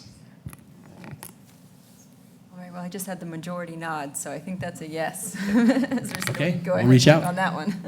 Thank you. Well, we really appreciate your time. This is great to understand, and it's very impressive that it's just 3 of you. Well, there's, Doing so the things. recreation side, there's myself, Parks and Rec Superintendent, camps and classes, Jess Bradley, special events, her name's Jael Prin, and then we just hired in October team sports coordinator. So, and that's another huge piece, is that we have never been in the team sports game, so we're gonna start with youth soccer. you know, Colin and I talked about what Meridian does, and most of the youth sports are, all of them are, you know, organizations within the city. So we didn't necessarily have that in Eagle, so I saw an opportunity for us to start our own, so we are. Well, that's wonderful. Yeah. Madam President, Commissioner Steele? I'd just like to congratulate you guys. It wasn't that long ago, we were exactly where you are, so hang in there, it'll come. And that's why I keep calling my friends. Because, you know, and exactly, we are experiencing significant growing pains right now politically. You know, unfortunately, the mayor and council are getting beat up a lot. And the same exact thing happened here. You know, it's a part of that process of growth and development within a community. So we know, we understand, and we're planning accordingly, or trying to plan accordingly. And we're really excited. Like I said, we're really excited about our future within Parks and Recreation and additional amenities and additional programming and park facilities, et cetera. So up and up for us. Yeah, these are good guys to have on your call list, I guarantee it. So. Yeah, I do. And I also, sorry, Madam President, I went to attend Eagle Fun Days and couldn't get into the city, so I turned around. Well, we thank you. I waved from across. Double meeting. I waved and thought. So it's 35 to 40,000 people downtown on Saturday. Insane, It was pretty crazy. The Wet and Wild parade was a blast. It was a huge hit again, and there are so many people, and hence the phone call I mentioned this morning. There's just so many people in downtown that people that have lived in Eagle for a long time. It is overwhelming to all of them to say, what is going on? Why isn't it like it was? And so, well, you have 40,000 people showing up, so Right. that's why. I turned around at Edgewood. I Oh. said, forget it. I could not get across. Well, what time of day was it? It was probably noon. Yeah, the road's closed down for the parade. Yeah, and that's where, and the right lane was closed, so you couldn't get over to park in the dirt where people normally park. Yeah. It was, You couldn't go up and down Eagle Road. I got stuck in it, and I just found a side road and got out. that's what I did. I went back around the development and just went back home. So I waved. So Yeah. I guess we'll have to Thank you, Joe. carpool next year and go 3 hours early, maybe go have. You can. breakfast. You're like more than it. welcome to I help like out and that. volunteer. I'll get you in at 6 o'clock in the morning. No problem. With volunteer With vests. perfect. Yeah, weather, not a problem. Up close. I'll get you parking right up front. And a golf cart. Yeah, I'll get you a golf cart, and we have 2 mules. The kicker is you can't leave till 2 a.m. Oh, that might be the problem. So it's you know, if you're here at 6, you got to stay You have till to 2. Stay till 2 a.m. Yeah. But we'd love to have you. That's a long. All right. Well, thank you. Thank very you. much. Have a good night. I have a curfew, so. And we have special events update from our very own Renee White. Welcome. Thank you. Does anybody else need to stand up for a second and move around? Trash can here. Yeah. Recreation coordinator here. I can't sit still as long as you guys do. Feels good, doesn't it? Yeah. If I would have thought about it, I would have led a little game and had Abby help me. Little icebreaker, yeah. Yeah. I don't know if I can remember, but you could lead it. I thought, when I first moved here to Idaho 9 years ago, I thought Boise and Eagle were like highly developed. Why is it going? Community was catching up to everybody else, and now, And then no, we're complete Well, opposite. the bike's running them up around, because the bike's what, 50-some miles or something like that. So, yeah. So much Can I talk in both at the bike same time? and then Abby knows I like to talk in these during the MIAC meetings. Now I actually have something that I can say. out and around and- Oh, yeah.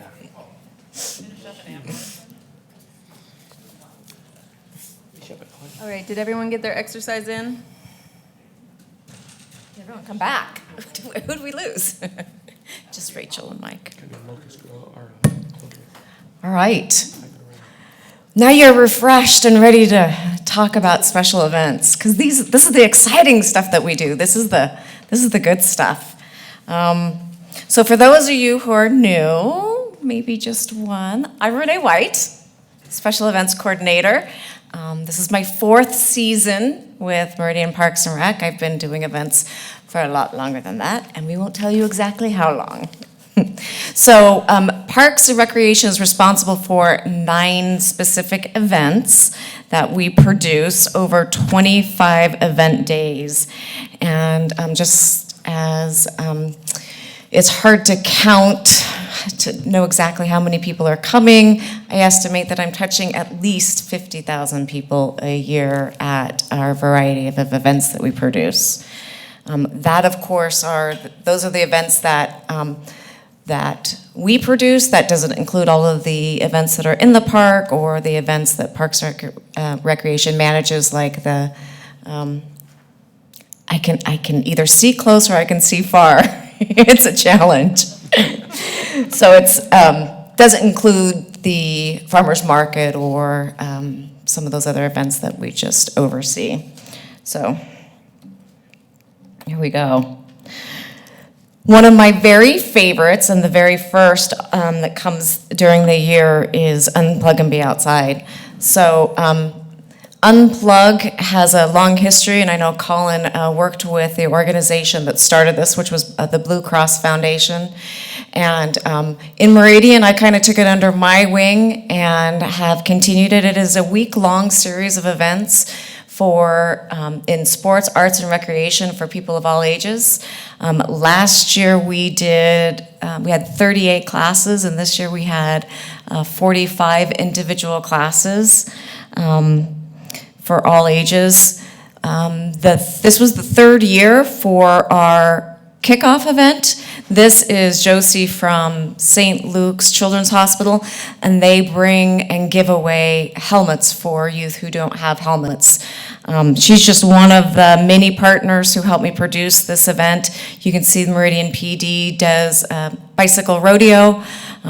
This is the Summer Wind Skippers. They do a training, or they do a demonstration, and then kids can take a class on the double dutch, which is the big, wide jump roping, and then they give away jump ropes that the kids can take home to keep them active. This year was kind of fun. This is the Olympic gold medalist for pole vaulting, the very first female. Her name is Stacy Dragiglia, and she taught a pole vaulting class. I was very interested to see exactly how that would work, but she came with a bunch of teenagers, and you can see this stick is a little bigger than some of them. Some of them were a lot smaller. Some of the kids just started with jumping over tiny little obstacles. One of my favorite things about this is just watching kids who have absolutely no idea what they're doing. They're timid, and then all of a sudden they get it, and they're able to do it, and then they just walk away with huge smiles. And I think that is one of the things that I hope to teach in our events, the things that are very active, is that it's okay to take a chance, it's okay to try something new, unfamiliar, and it's okay to fail, but we of course set these kids up for success so they have a great time. This was our list of activities, and one of the other things that I did that was new this year is we combined some of our sports activities. So I got a comment from a parent who said, gee, it would be fun to do more than one activity per day. It's a little challenging. So we took and we added them, a bunch of them together. So on Thursday in Settlers Park, we had soccer, lacrosse, flag football, tennis. The fishing trailer was there, and then for the first time ever, we offered some pickleball lessons, which was fun because that was really something for all ages. Pickleball has really taken off, but it does tend to be older folks, and so it was fun to see some of the younger people learning how to play that game. In addition to that, we added a food truck rally, which was a fundraiser. We raised a little over $500 that went to our Care Enough to Share program. Again, getting kids into camps and classes and keeping them active. I hope that this particular event continues to grow. We added, or we've had in the past, our bingo. If you do 5 activities and stay unplugged, or 4 activities and stay unplugged, or you stay unplugged for 5 days, you can fill out your bingo card, send it in. This year we had over 18 prizes for kids and families that include skiing, paddle boarding, zoo passes, things again to keep them active and moving and involved. And this was just one of the many parents that commented on how great the program was, and I think one was sent right to Steve, which is, it's always great. I didn't bribe the guy at all either. Never met him. Anyway, so it's nice when parents acknowledge that it was good for their family and that they might continue to do it. So, moving along, Gene Kleiner Day continued with the traditional Meridian Symphony Orchestra event. It was a beautiful day. We were very lucky. The symphony loved the new shade cloth. It worked perfectly. So thank you to all of those who made that happen. I'm fairly certain that this is the only free pop style or orchestra event that's offered in the Valley.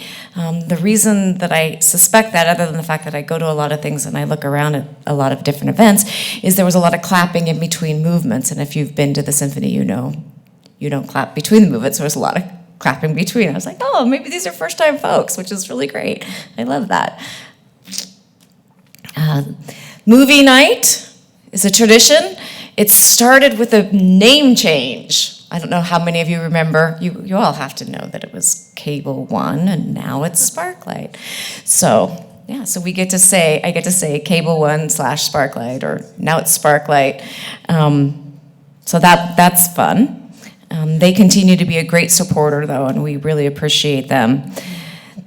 The dates have changed just a little bit. We have worked with our police department to change from the time that school gets out to the time school goes back in, so that we can work with our SROs so they can be on site to work with a variety of teenagers who come and join us. It has been working quite well, although we did just also have another meeting with police, the mayor, Chief Levy, and they have offered to stay for the entire event.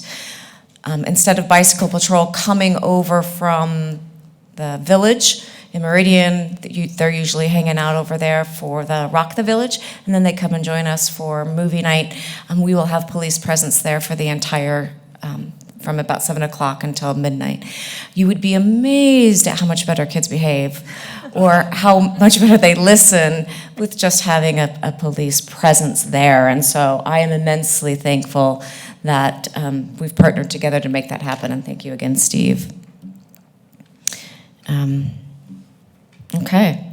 Independence Day went off with a bang. You stole my joke earlier. That was bad. So, it was Barb Hatch's last day, and I was personally very thankful that she came and managed the volunteers for this. We filled the park with old-fashioned games and bounce houses. We had a church that came and gave free face painting, and then we had some food trucks. The park is about as full as we can get it, mostly because of the parking issues. At 7 o'clock, we put away most of the games, and we had Big Wow come and play music for us, and they brought in not the new year, but they brought in the fireworks. So that's lots of fun. So that pretty much concludes what's happened, and now I'm kind of looking forward to what's going to happen. The next event on our docket is the Community Block Party, and this is last year's poster, but this year is Saturday, September 7th. We are looking forward to continuing to build this event, and Dom, you're gonna love this. Yes, we agree that canines, dogs are popular. They're people's kids' So we are adding a bark party. We are hoping to have a variety of canine vendors. We already have some food vendors, people who make treats. The Bark Wash is our sponsor. We're looking at maybe having some agility if we can find some, and maybe a doggy fashion show. And if you've got other ideas, we'd love to work with you. Madam President, Renee, I have a perfect nominee for the Grand Marshal of this event. Oh, a And Grand Marshal. He has 4 legs, and he's currently watching Law and Order in my apartment. So Does he have a Greek name? Is he a Greek god? he is. He is. okay. Yeah. My 4-year-old would love and will love this event. I'm excited. I am a kid in a candy store right now. Yes. So Shelley's equally excited and has lots of ideas. So we've already started recruiting for that. So along with all of those events that I produce, I'm also the Teen Activities Committee Advisor for the Mayor's Youth Advisory Council. And I attend the meetings there's 2 general council meetings as well as 2 executive council board meetings. And then last year we did 1 event a month, at least we tried to. There was rain on one of our snow days, so we had to cancel that. But this group keeps me very busy, very challenged. So I'm glad to see Abby here. She's one of the brighter kids. Her smile and her energy that she usually brings is always quite welcome. So one of the biggest events that we produce as part of the Mayor's Youth Advisory Council is Trunk or Treat. This beast has outgrown us. I'm way open to ideas as to how to continue to make it fun and festive for everybody. This year we are looking at spacing it out a little bit more. We have already started working with the Meridian Chamber of Commerce to try and get them more involved with getting more businesses, more trunks to come and give out candy.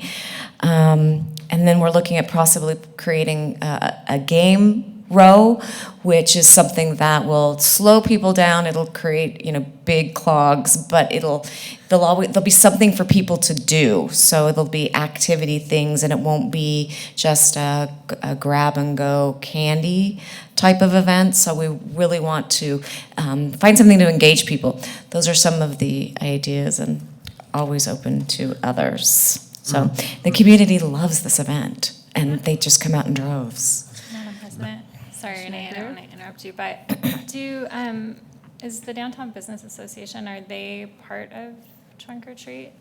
I mean, could they do something like we do for Christmas, where maybe the businesses decorate, and instead of like Trunk or Treat, they could actually hand out from Sure. places? They're aware of it. We do have a few of the businesses that have opened their doors and tried to get people in. So New You Architecture, the Paint and Sip, and then of course the coffee shop Deja Brew have all opened their doors trying to get people to kind of come in, and Is that hard? it hasn't worked. Doesn't mean there isn't something else we can do to encourage people to go inside, but I don't know at this point what that is. Probably can't. Shove, yes. Maybe if they had big candy bars. It's amazing how long people stand in line for I could see that. Madam free President. treats. Commissioner Gelsomino? Oh, I'll let Commissioner Jensen speak first.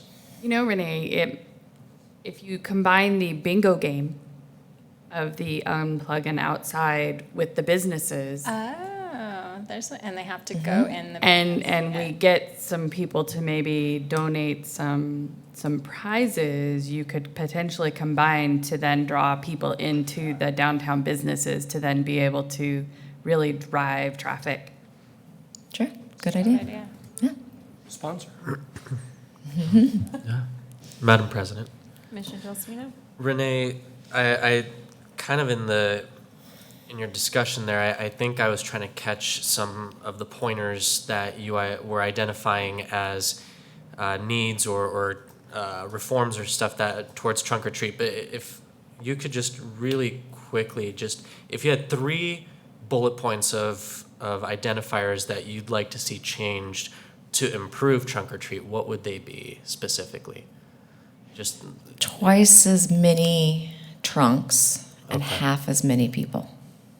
got it. Because I mean, when Right? my first Meridian trunk or treat was 2 years ago when I was a candidate for city council, and I had people coming from Parma and Middleton and all these outside. It was just people were coming in waves from outside of Meridian, and so yeah, that's It's the blessing and the curse for being in the middle of the valley. right. And, We have found out that that same thing is true for movie night. right. Is there a way, because if I picture it in my mind right now, the Boise Main Street Market, of how they close off 8th Street and Idaho in that kind of a cross section, they have so much room for their booths. Is there a better cross section that you feel in our downtown would work better for a steadier flow of traffic, or should we still maintain that section we were in last year? Well, we are looking at closing Broadway between 3rd and Main, which will give us quite a bit more space. Main is also an option. I don't think anybody's really excited about closing a major thoroughfare. So, but yeah, come by my desk. We can sit down and we can look at all the options and talk about the pros and cons of each. I'd love to do that. Beautiful. This is my jam. This is what I do. So, all right, moving along. Christmas. I finally had to quit talking about Christmas in January to the park staff because I thought they were going to pick me up and carry me out of the room once. So, in addition to our parks crew decorating all of the city streets, Elroy finding the Christmas tree, our recreation sports coordinator doing a volleyball tournament. We produce, of course, the Winter Lights Parade and tree lighting, Twilight Christmas Market, the Children's Winterland Festival, and then, of course, Santa's mailbox. And we're always thankful for our sponsors who step up and have made this event happen. Few friendly faces. This is really a true community event because it takes, we have room for 50 floats, and I was really quite amazed at the quality of the floats that we had this year. We worked a little harder, since we do limit the number, worked a little harder at encouraging them to add more lights and more decoration, and I think they really stepped up to that, and I think the parade itself was better because of the participation last year. So one of the challenges that we've had in the past was Santa getting off a float and breaking poor kids' hearts who were at the end of the parade who didn't get to see him. So we remedied that, and then we got feedback, and I appreciate the feedback that it was way too long for Santa to get from the end of the parade route to the main stage, and that people didn't know exactly why they were waiting. So this year we worked to correct that, and we added some entertainment, some local entertainment, and we gave Santa flying reindeer, so he got from the end of the parade route to the stage in a much quicker method. So I think those things worked. The entertainment was, I got some feedback that it was a nice addition to the event. The market continues to be popular. I would love a place to host the market that has more room. Maybe a big community event center. Just saying. We end up with 3 times as many vendor applications as we have space for this. So we do our best to bring quality. We're going to keep this event during the week. We have extended it into the evening so that people can shop on their way home from work. We don't do it on a Saturday so that we don't compete with other bazaars and markets, and so that we don't compete with ourselves. I can't be multiple places at the same time, because that following Saturday we do the Children's Winterland Festival. And this is another event that I think would benefit from having a community center, or a place with a little bit more ambiance. It's currently in the gym at the Boys and Girls Club. We've been stuck at about 500 that come through, 500 kids. I know that because we give away 500 cookies to decorate, and they went through 5 pounds of frosting. Can you believe that? Or 5 gallons, not 5 pounds, 5 gallons. She had a 5-gallon tub of frosting. So that's a lot of frosting. But this continues to be a good event. I would just like to add more decoration, more zhuzh, as Shelley says. So,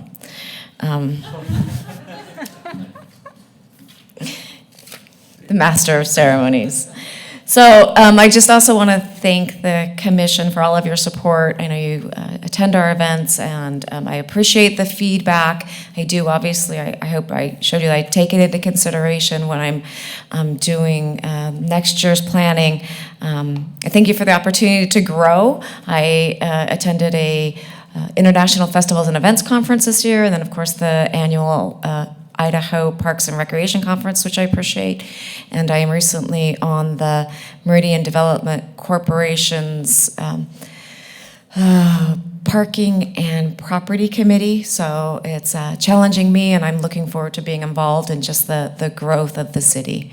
So with that, I will take any quick questions and let you get on with your meeting since it's going to be late. Madam President?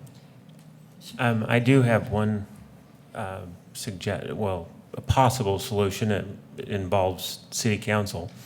But if our city council president would push an initiative to buy the property for the trust plant and that a couple of buildings that look like heck, build a park in downtown to where we can put all your trunks and more people. Sure. And help out with the city Christmas parade, we might have a solution, right, Joe? So I'm just trying to help. So. Madam President. I don't know, And we'd maybe beautify the city. Along with that, though, have we ever talked to them about maybe just getting a portion of that parking lot to use it? The UP about that? Oh, yes. I'll just, Madam President. It's been actively in the hands of MDC. I can't speak directly to the specifics of it, but they've been in negotiations to acquire rights to that property for parking. There's been a master plan done for exactly what you described, a park and different things that I don't think is low-hanging fruit, but they are still, even though that's not low-hanging fruit, they did start there, and they're still going toward the potential parking solutions and getting access to those properties. That would hold a lot of trunks. That would be. Still need the businesses to come and do it, yeah. We have the space where we're at now for more trunks. That's the primary need. It would help, like you were talking about, spread things out. And Yeah. Michelle said if you had the ability to work the businesses and the chamber into it, you know, that just pulls more people in. Absolutely. Yeah, if I think many of you have been to it, but the lines are just crazy long, and we're looking for solutions because we know they're long, and things that we can do to speed it up. They moved better this last year than the year before, but even so, they were still really long. Half as many people, twice as many trucks. That's the answer. Well, thank you so much. Thank you. Okay. And before I leave, I have to say, Colin? Madam President. Oh, we have a couple more comments. Mr. Bevin? Oh, one more. Sorry. I'm going to miss you too, bro. Are we obligated to be downtown for the trunk or treat? It's the mayor's wishes. Oh, well, I'm only was thinking is, Before, I just want to interrupt real quick, just so you're aware. We did talk about the potential for moving to Kleiner Park and some of the ways outside of downtown, and it was discussed that the priority, or the preference would be it needs to stay downtown. So I just want to. I was just That thinking was over the- by Story Park and the Speedway. I don't know if the Speedway, would be, I don't know what they're, probably not, but, you could park a lot of cars around the Speedway and have kids walk around, and then their parking lot and Story Park parking lot, the dog park parking lot, all that. There's a lot of room over there. Now, for people to park and go there, then you may run into the same issue. It's like, yeah, well, you can fill it up with trunk or treat, but then where do people park to get there? Because now you're between Franklin and Meridian and busy streets, and I don't know. It just occurred to me, hey, there's a big facility over there that's kind of open and lots of space, but it's not downtown, so.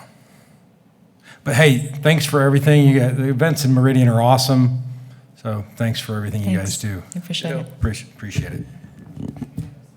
Thank you so much. Thanks. All right, Mr. Steve Sitaway, strategic presentation. This was the presentation is this the presentation we moved from our May meeting? Yes, Madam President. I was scheduled to give you this presentation in May, which is the same month I gave it to the City Council. I wound up in the hospital with my son, and June was our team building activity, so this was my first opportunity to come back. But we didn't want to not present it to you, so we are here tonight to present all of the fun things going on in Parks and Recreation. I'll breeze through some of the event stuff because you just heard that, but lest you think everything exciting is happening in an Eagle, I just want to make sure you know that some cool stuff's happening here too.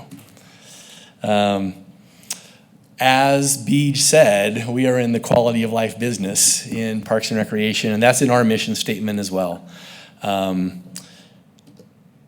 vision focuses on families. We find that a family-friendly city is one that's really friendly to everyone. Seniors, singles, kids, couples, whoever. It's just people enjoy the family-friendly vision that has been adopted by this city.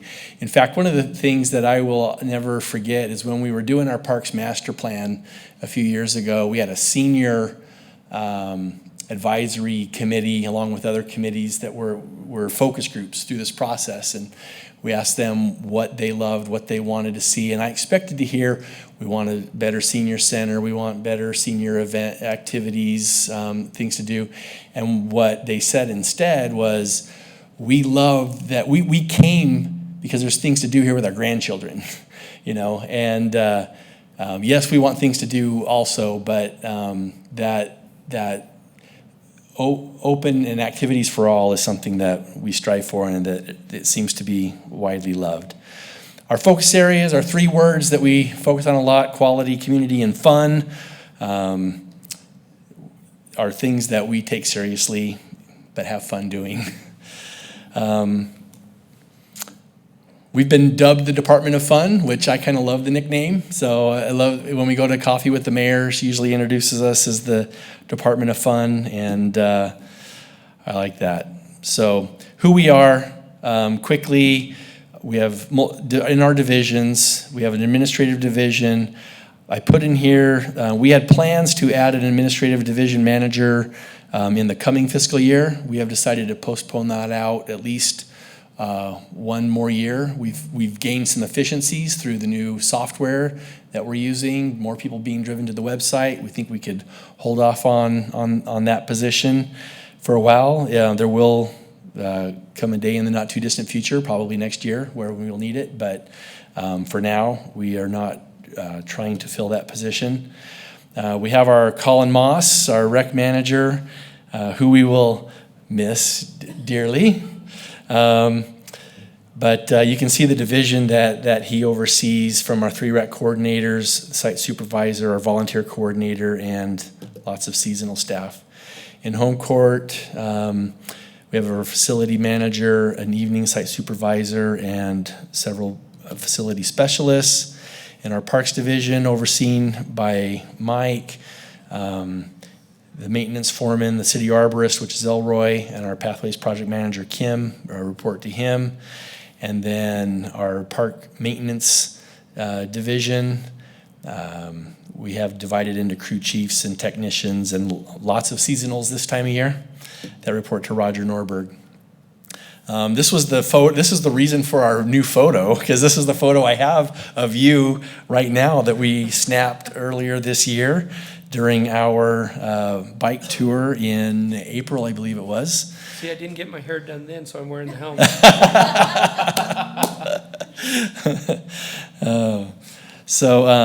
We love our commission. We love what you do for us. The fact that you help us vet ideas in this venue for events, ideas for improvements, finding sponsors for dog parks. You really do help us out. I mean, the time we've spent around the tables looking at plans for not only pathways, but designs for Discovery Park and weighing in on that, the input that you guys give really makes a difference. Our facilities include right here at City Hall, the park maintenance shop out on Lanark, the community center in downtown, and the Meridian Home Court. So the other big division of what we do falls under parks, plazas, open space, and pathways. Our park system, so we have soon to have 3 regional parks, Discovery Park being the third, the other 2 are Settlers and Kleiner Park. 6 community parks, 9 neighborhood parks, 4 special use parks, 2 sports parks, make 24 parks in our system today. You can see the map on the left. What I'd just like to point out there is those little colored spots in blue, green, and red are the different parks we have across the city. And I think we've done a pretty good job at spreading them out. There's not a specific area that has nothing or a specific area that has everything. We've worked hard to make sure that people in all areas of the city get served by our amenities. We now have just passed over 300 acres. We were like at 275 or so last time I made this presentation. So with the addition of new parks, and this would include the acreage out at Discovery for the phase 1 portion of that. In addition to that, we have 97 undeveloped acres, which would basically fall into the category of the additional 50-ish acres out at Discovery and the 47 acres out at the Borup property, or West Meridian Regional Park, as we have started to call it, until it gets a separate name. There's about 40 miles of pathway in Meridian, and about 14 miles of that is what we maintain, both in parks and outside of parks along like the 5 Mile Creek pathway that we biked. Our pathway network is a top priority for this commission, as you have weighed in with your priorities. 5 Mile Creek Pathway, 10 Mile Creek Pathway, and the Railway Trail are the major spines within that, what I call the spaghetti map of the entire network. And of those, 5 Mile Creek Pathway has been the #1 priority for this body, and that's the one that we continue to focus on to let's get something connected all the way through, and we continue to work on that. You can see how we have added to and growing the linear feet of pathway that we maintain through the city. And I might just mention before moving on that we are working with our GIS team to create a new dashboard tool that might help us track not only those pathways that we manage and maintain, but all of those that are added by development that are part of the system but owned and maintained by subdivisions and HOAs throughout the city. Urban forestry is the next big category of what we do. We've been at Tree City USA now for 17 years. We now have over 5,000 trees that we maintain in our park system and downtown. So the downtown trees here in the tree boxes are part of that. We do our Arbor Day celebration annually. And of course, the tree that was mentioned for the tree lighting ceremony is also part of that program. You can see just in 10 years how that urban forest has grown from 1,690 trees to 5,118 trees. And this table on the right is something to celebrate. As Elroy plans to retire early next year, thankfully not this year, but it is coming. This has been a goal of his to get through before moving on towards retirement. And of the 96 original tree boxes downtown, 84 of them have been replaced over the last about 10 years. 2 have been removed, and then there's only 8 that aren't done that will have been either rehabbed and are okay. We don't want to take out a tree just to put a new tree box if the tree's doing fine. So there's 8 that don't need to be redone right now, and we'll continue to monitor those, which means that for right now, the existing tree box replacements are complete for now. They will continue to need ongoing maintenance, monitoring, and these others will need replacing eventually. In addition to those, over that time, 49 new tree boxes have been added. So we now have 145 tree boxes here in downtown that we manage and maintain. Classes and camps is the next big section of what we do. We have our activity guides that come out in December, April, and August. Currently in our big, thick summer activity guide, and already next month, the fall activity guide's coming out. It's just amazing how time seems to pass so quickly. You can see how the enrollments are continue to grow. The 2015 spike, we've never really figured out what caused that because everything else seems to be in the same trajectory upwards, and continues on that path today. One of the things that was really interesting, the box up in the upper right, opening day of registrations for summer activities. 2017, we brought in $2,400. Last year, $6,600. This year, $28,000 on day one. Amazing. Part of that is the success of the new software. It is more user-friendly it's actually there's more headaches internally, to be honest, with the staff, and the back end of it has some challenges, but to the user, which is the most important aspect of this, it is more user-friendly, and that is good, and that was part of what I was describing earlier about more people going to the website. So our adult sports leagues and tournaments is our yes, that's what I'm already, this is activity guide. So our adult sports, we do basketball, softball, flag football, volleyball, and ultimate frisbee. You can see the growth in those teams over the last 15 years. And we're kind of capping out at that 583 team range until we get additional facilities to be able to continue to grow programs, and we're excited to get the new fields open out at Discovery Park. Special events, we just heard a great presentation on those, so I won't belabor them, but I will say that this is one of the main ways that we do the community portion of our quality, community, and fun. Actually, the events cover all 3 of those mantras, but for the community part of that, nothing builds that community feeling better than these large community events that bring everyone together. Volunteers, we have a huge volunteer program, and we will miss Barb as she has moved on.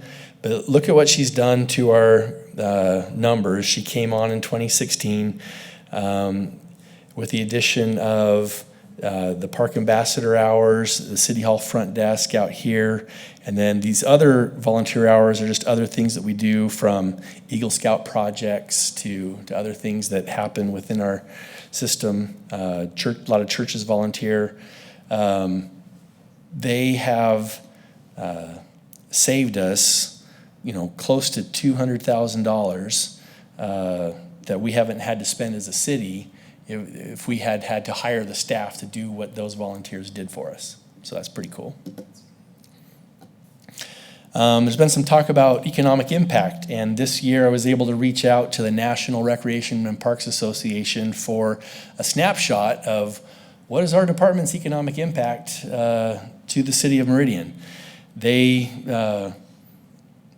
took our budgets, and I don't know all of the internal workings of the formula, but I do know it is regional for our area, not just some national formula.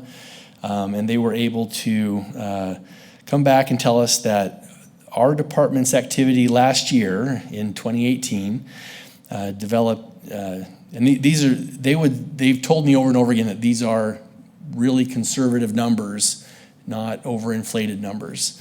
But it generated $18.6 million of economic activity locally, and supported 181 jobs in Meridian.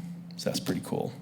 I will also say, to build on that, and so that I can try and understand this better, I have reached out to BSU, and I've been working with a couple of professors and some of their research arm to help me dig a little deeper into the story of Meridian Parks and Recreation and its impact on economics and other values within the city.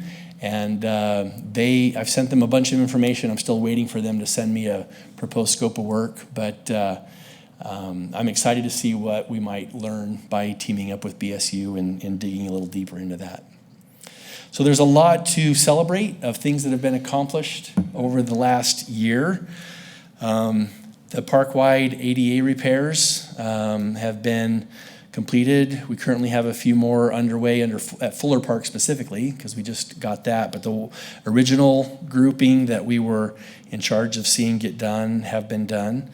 The fix-it stations for bikes have been installed in Kleiner Park and elsewhere throughout the system. Hillsdale Park, last year, we had the big Marty party and the Southwest Surfers in town. The Kleiner Park Fishing Dock was opened at the beginning of the summer. We opened a third site for summer camp at Discovery Elementary. And I'll pause right there to tell you, we went into it, there were some questions. Well, will we just split what we already have in North Meridian by adding a second site? And the answer is no, both have been completely full. So we're looking at adding a fourth site next year, and look forward to continuing to grow that. We also assumed operations of Fuller Park. We had a Blackstone Pathway project. Other pathway projects included the completion of what is called the Lemp-Larkwood Pathway up along McMillan. It had been just gravelled. I think we drove past it a year ago, and it had been under construction on the north side of McMillan between Meridian and Locust Grove. And that was paved this spring and completed. The Linda Road sidewalk near Tully Park, that section was completed last summer. Home court improvements are under construction, going well, and actually we'll get Garrett back here next month to give you a specific update on that project. The Pine Avenue landscaping project, it was a lot of coordination with ACHD that we were involved in, and then the shade project at Kleiner Park Bandshell has been very well received. So, Discovery Park's about to open. We're only 2.5 weeks away, so hopefully you've got that on your calendar and are able to come out and join us.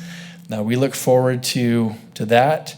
You've all been out there, so I won't spend too much time on the amenities because you know them well. So what's coming up? Well, I mentioned the fourth summer campsite at Ponderosa Elementary. We are excited to see the Champion and Renaissance Park art come to fruition. Those contracts have been let, and they're in construction development mode right now. So it'll be end of this year, beginning of next year when those get installed. I mentioned home court, and then we expect to have the ownership formally transfer from Fuller Park to us at the beginning of the next fiscal year, which is in October. With that, there's already been an announcement at the Mayor's State of the City address that we'll be renaming the main ball field there for Charlie Roundtree, longtime city council member and longtime ward board member. And this has been part of the ward park system for a very long time. So Mike's been working on getting those improvements ready, getting a new sign for the park that changes West Ada Recreation District to City of Meridian.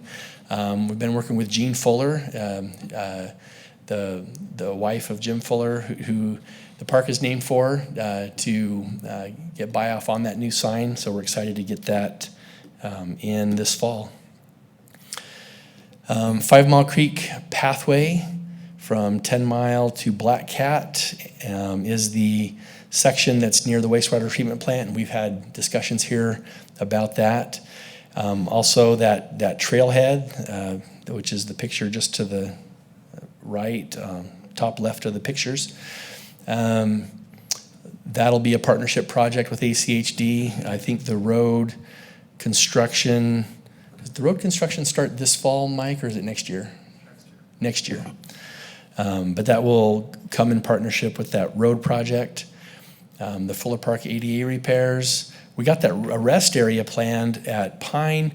You know where the pathway, what we call H2, it comes up to Pine, goes along Pine for a short stretch, and then it crosses to the south side. Right there where it crosses, and we stopped by this, it's been a year, so forgive you if you don't remember, but we did drive by it last year on our Pathways tour. That we do have planned a rest stop there with some seating and some amenities, a bike repair station, things like that to give a little rest stop along that pathway spine. And then Heroes Park parking, we have it's proposed in the budget for next year that we would start design on a Heroes Park parking expansion project. Meridian PAL has approached us with the widening of 10 Mile Road, that we're going to lose all of that parking that currently just happens in the gravel areas next to the park along 10 Mile. When it gets curb, gutter, sidewalk, that'll go away. A lot of cars park across the street at the church, but when that road changes from 2 lanes to 5 lanes, that's going to become more difficult and dangerous to cross. So we see the need to increase the parking in the park so that we're not forced to just limit the amount of soccer practice, playing games and things that can happen there. We want to accommodate as much of the game playing as we can. Anyway, they have offered to pay for half of the improvements, which is great.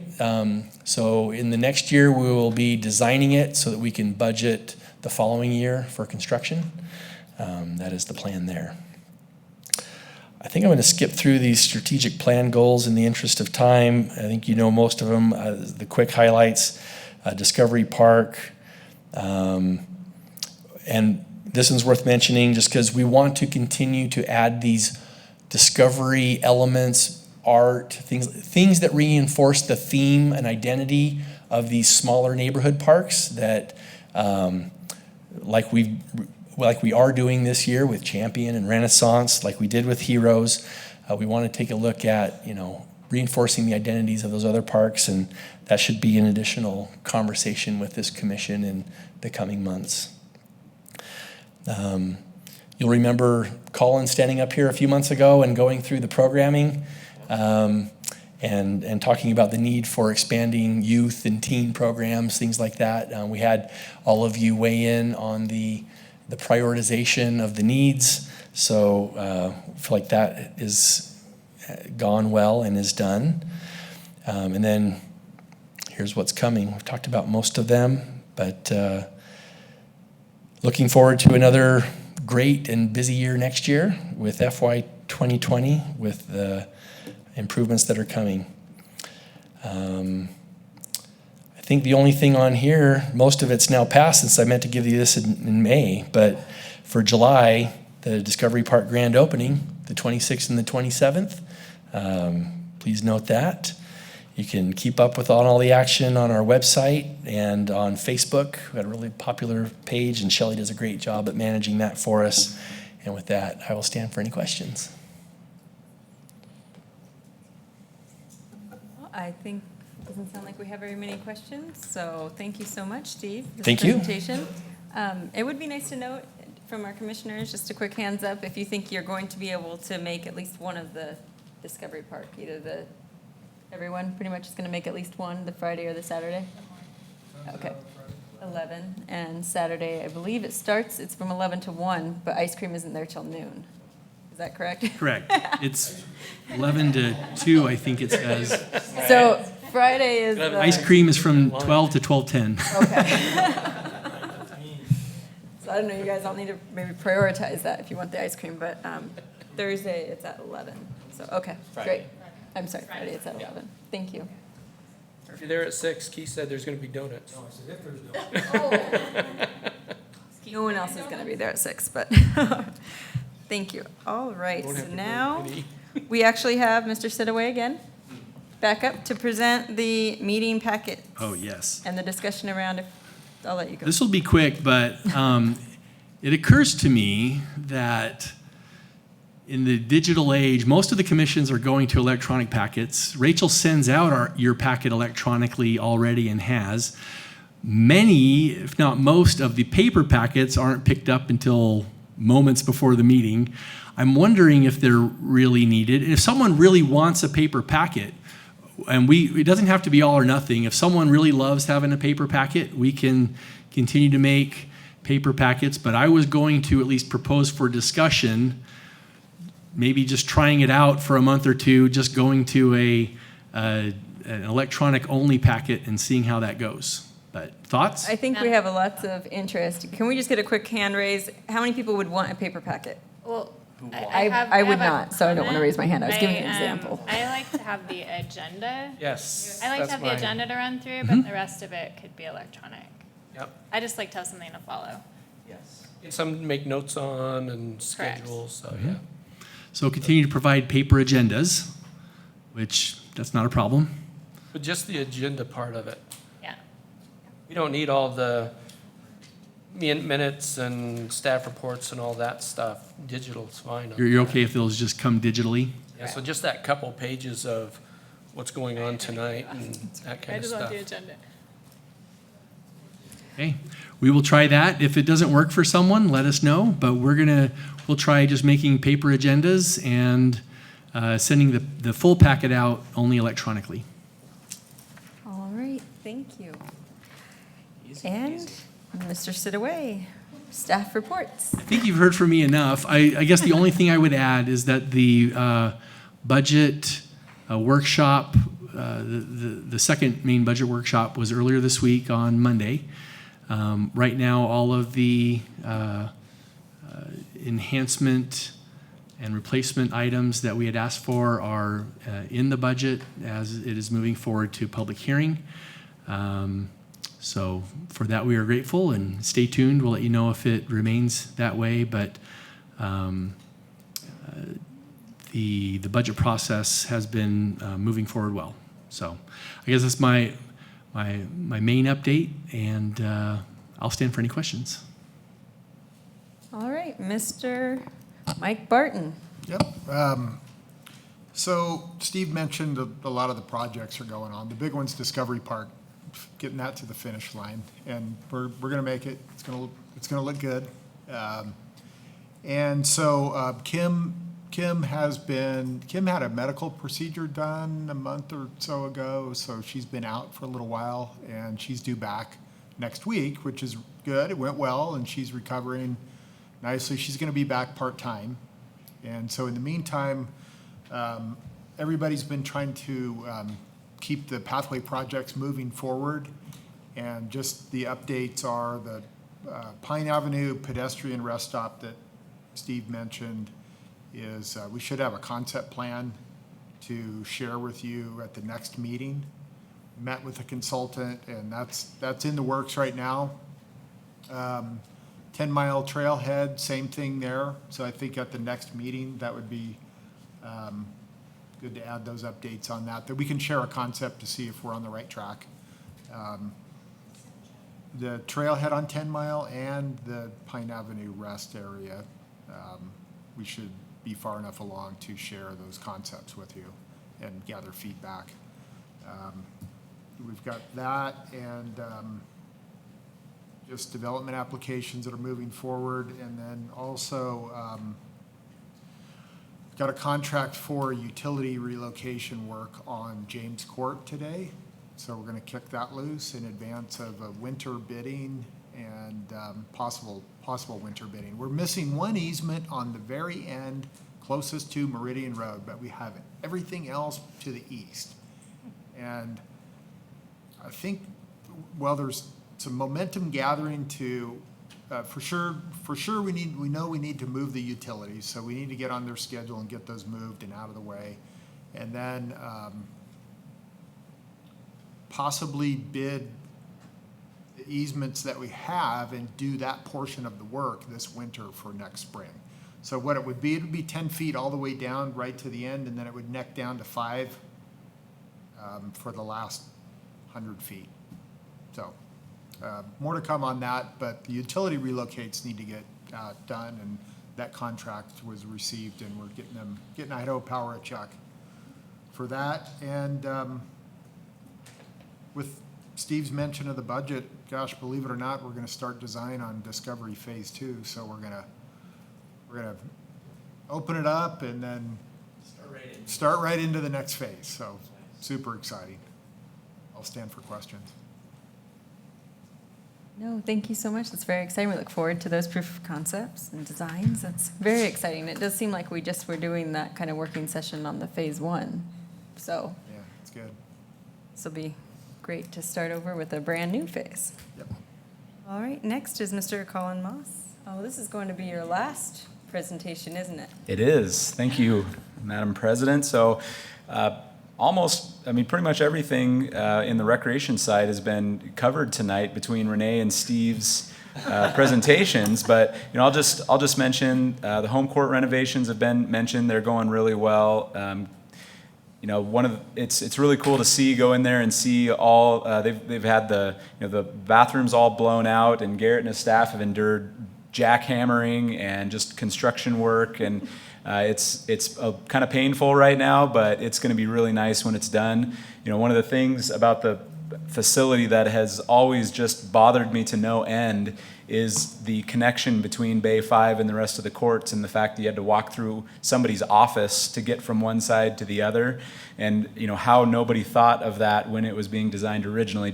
It always bothered me so to go in there and see an actual hallway blown out, it's really cool. In the front office area, it's looking really great so far.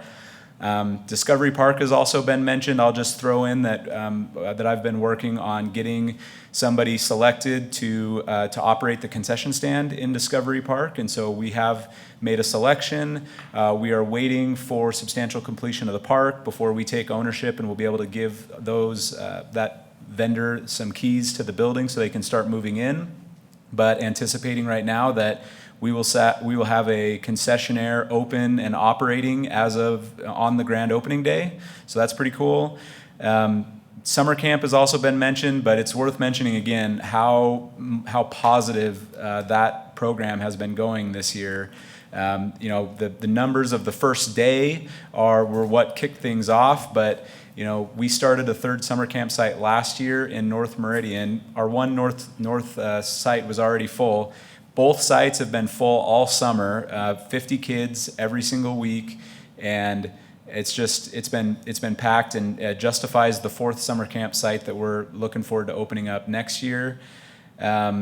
Events, we were through the busy month. June is always just the crazy month for events, and so Renee has a lot to do with that, but we also have event organizers that bring in the Meridian Kiwanis Wing Off and the KTSY Parktacular, and June is just out of control nuts. And so we have event days. So the number of event days that took place in June was 32 between our internal events and external events, so over an event per day on average.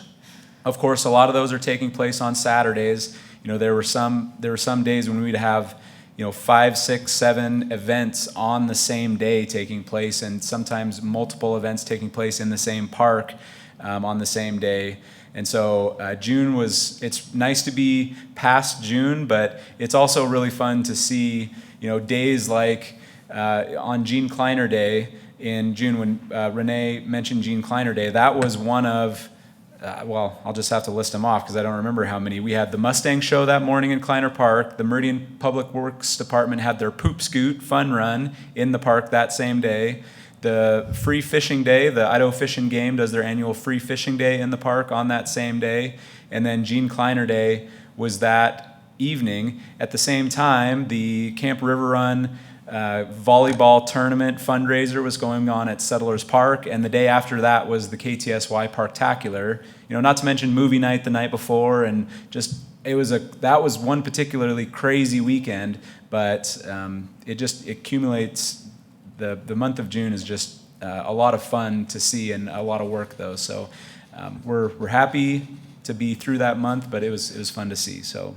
And then the last thing I'll mention, just to put in a plug out for Playing in the Plaza. It's you of course know, it's our new weekly series of concerts right out front of City Hall here, kind of an Alive After 5 vibe type of concert series that has not been going super well as far as attendance goes. We've had great bands, great performers, and just have not gotten the kind of attendance we're hoping for quite yet. So please help us put the word out. Come yourselves, bring your families.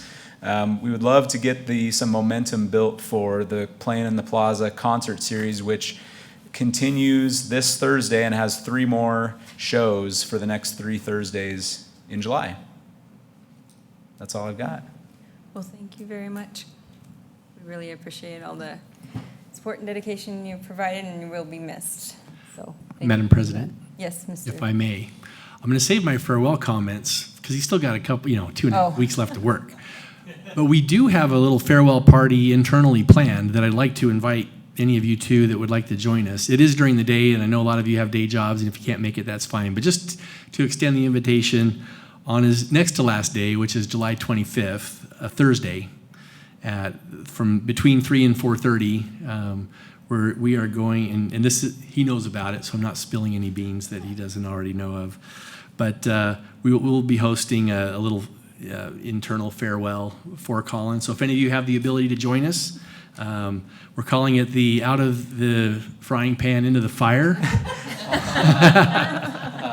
event, pun intended. And if you can join us, you're welcome to. You said that's July 25th? Thursday, July 25th, 3 p.m. I hadn't heard of the name yet, but I'll also just throw in that it's a great opportunity to come and stay for the last Playing in the Plaza concert, because it starts at 5 o'clock right after that. Look at that. Bravo. Well, thank you. Madam President. Yes, Commissioner Greer. Colin, I just wanted to, when I first came on to the Christmas Meridian, you were here. So you've been here from the beginning. I'm sad to see you go.